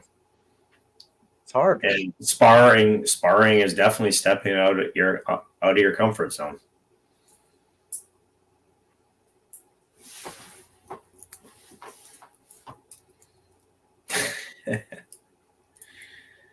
Which is nice. No, and that was one of the things that, for me, if you're going to take it as a complete program, right? Mm-hmm. Then to me it should have sparring at some point. Maybe not emphasize, maybe emphasize it, but it should be in there somewhere. And like anything else, it's up to the individual location of how we're there. But if it's built in, then that's another sign. Mm-hmm.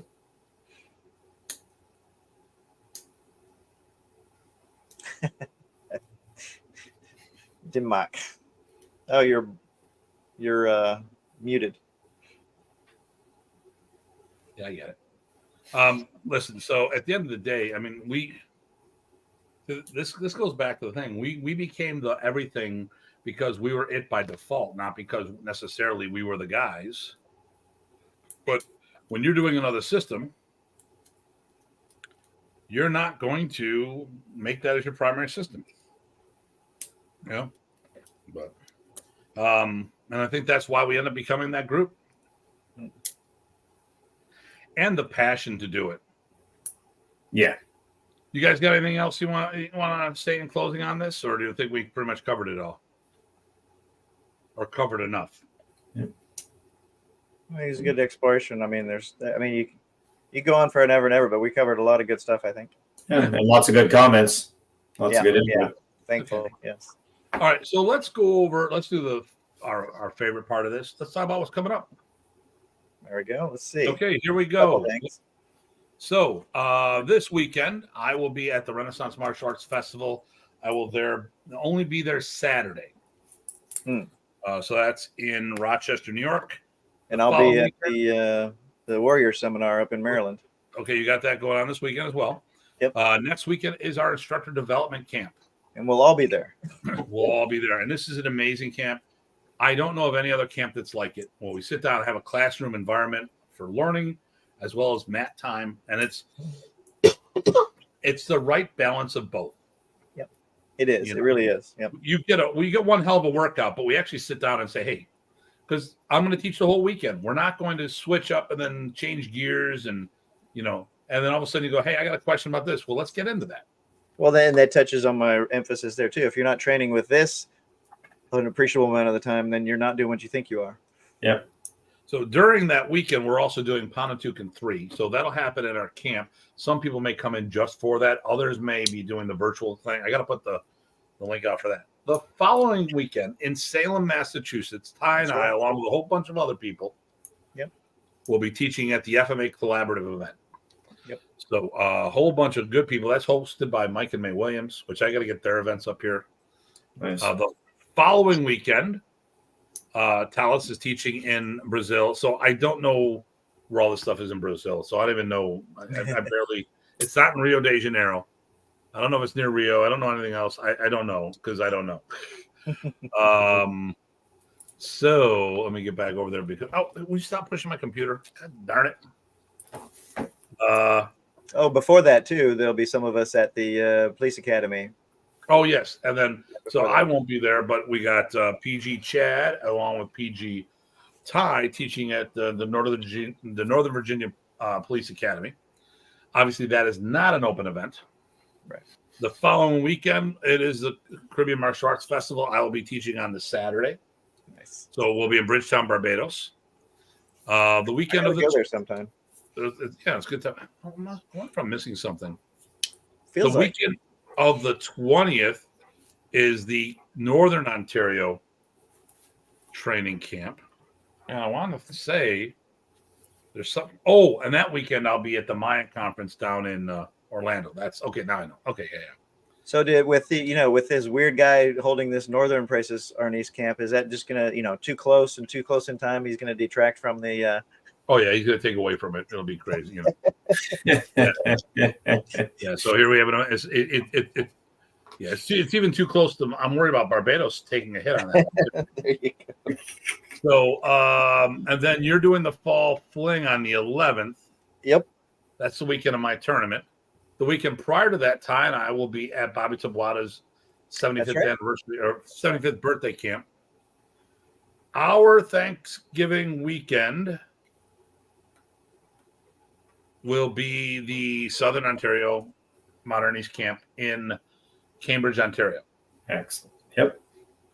And then we do the WMA Christmas party, which is the first weekend of December. And what I don't have up here, which I got to put up there, is Terrell and myself teaching smoking sticks and Modern Arnis in the Metro DC area. That's right. The rest of the stuff is it's just the rest. It's the 2024. I'd rather not. I got the Buffalo Niagara Martial Arts Festival, which is the wrong weekend. I got to get that proper date up there. It's actually this on this side. I didn't update. It's actually the following weekend.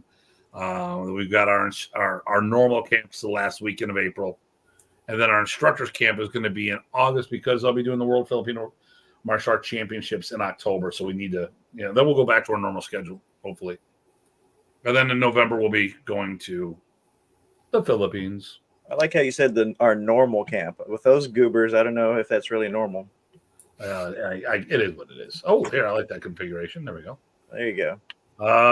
And And then there's a few notes. Brock says he'll be at the instructor camp and Salem. Yes, he will. Yes, he All will. right. Good deal.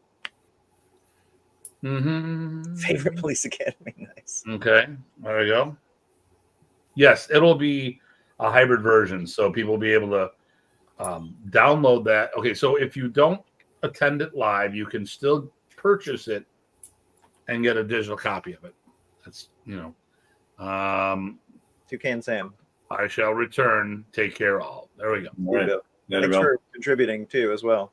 Yeah, Okay. absolutely. So we are going to wrap things up. We probably got about 15 minutes or so talk afterwards. I'm saying that because Dean Franco's planning on calling me, and I'm just letting him know that we'll be talking afterwards. Good. No, that'll be good. As in, we will be talking, and then you and I can talk afterwards. Okay. So, boom, Sudbury Schools of Martial Arts.com, is that? That's that's my Instagram page, as well as PG Craig PG Craig Mason. Yeah, You're PG Craig Mason. Okay. yeah, on my Instagram, and then I've got Sudbury School of Martial Arts, my Facebook page as well, and I've also got Sudbury FMA as the group that anybody can post on there, anything FMA related. So next week our show is going to be training around injuries, because I'm going through that right now. Been there. I have shoulder surgery. I start therapy tomorrow. Okay. Oh, wow. Wednesday I'm going in. They've done the MRI, and I'm actually going to get to talk to them about my knee. I think I've got it. Everyone thinks the meniscus is torn. Okay. It keeps filling up with fluid. Yeah. Something's going on. So I've had that. there's a good chance I'm going to need surgery. Yeah, I've had both my knees done. I got half a meniscus, medial meniscus, on both my knees. Okay. And I'm That out scares like my ex belly button. Okay, my ex's belly button. Okay. All right. And Eric says good night too. Good night, Eric. So so next week will be training around injuries. The first weekend, or the first Monday of October, Renee Tungsten will be on. We'll be talking about the FMA, Cool. The FMA festival. We'll take a weekend off. We're not going to do Columbus Day. I would, but a day and a half after that, I fly to Barbados, and I want to make sure all my packing's done. The 16th, we're going to talk about the 3 tiers of training. The 23rd, curriculum delivery systems. And that's what I have for now. And then I'm moving some things around. We're going to, actually the 30th of October, unless something changes, it'll be WMA Canada. And then the 6th of November, we'll talk about WMA USA, having a bunch of our schools up. And then we'll see if we can get Talis on the 13th for WMA Brazil. Sweet. Things going on. Oh, and Brazil's there. Here we go. And Brazil, speaking of Talis. So, hey, if you're available on November 13th, we'll do an episode about that. For those who didn't watch, there's an amazing interview with Datu Tim and PG Craig recorded in Brazil, available on Budo TV channel. Yep. And I didn't even pay him to put that up there. Contrary to popular belief. So that's going on there.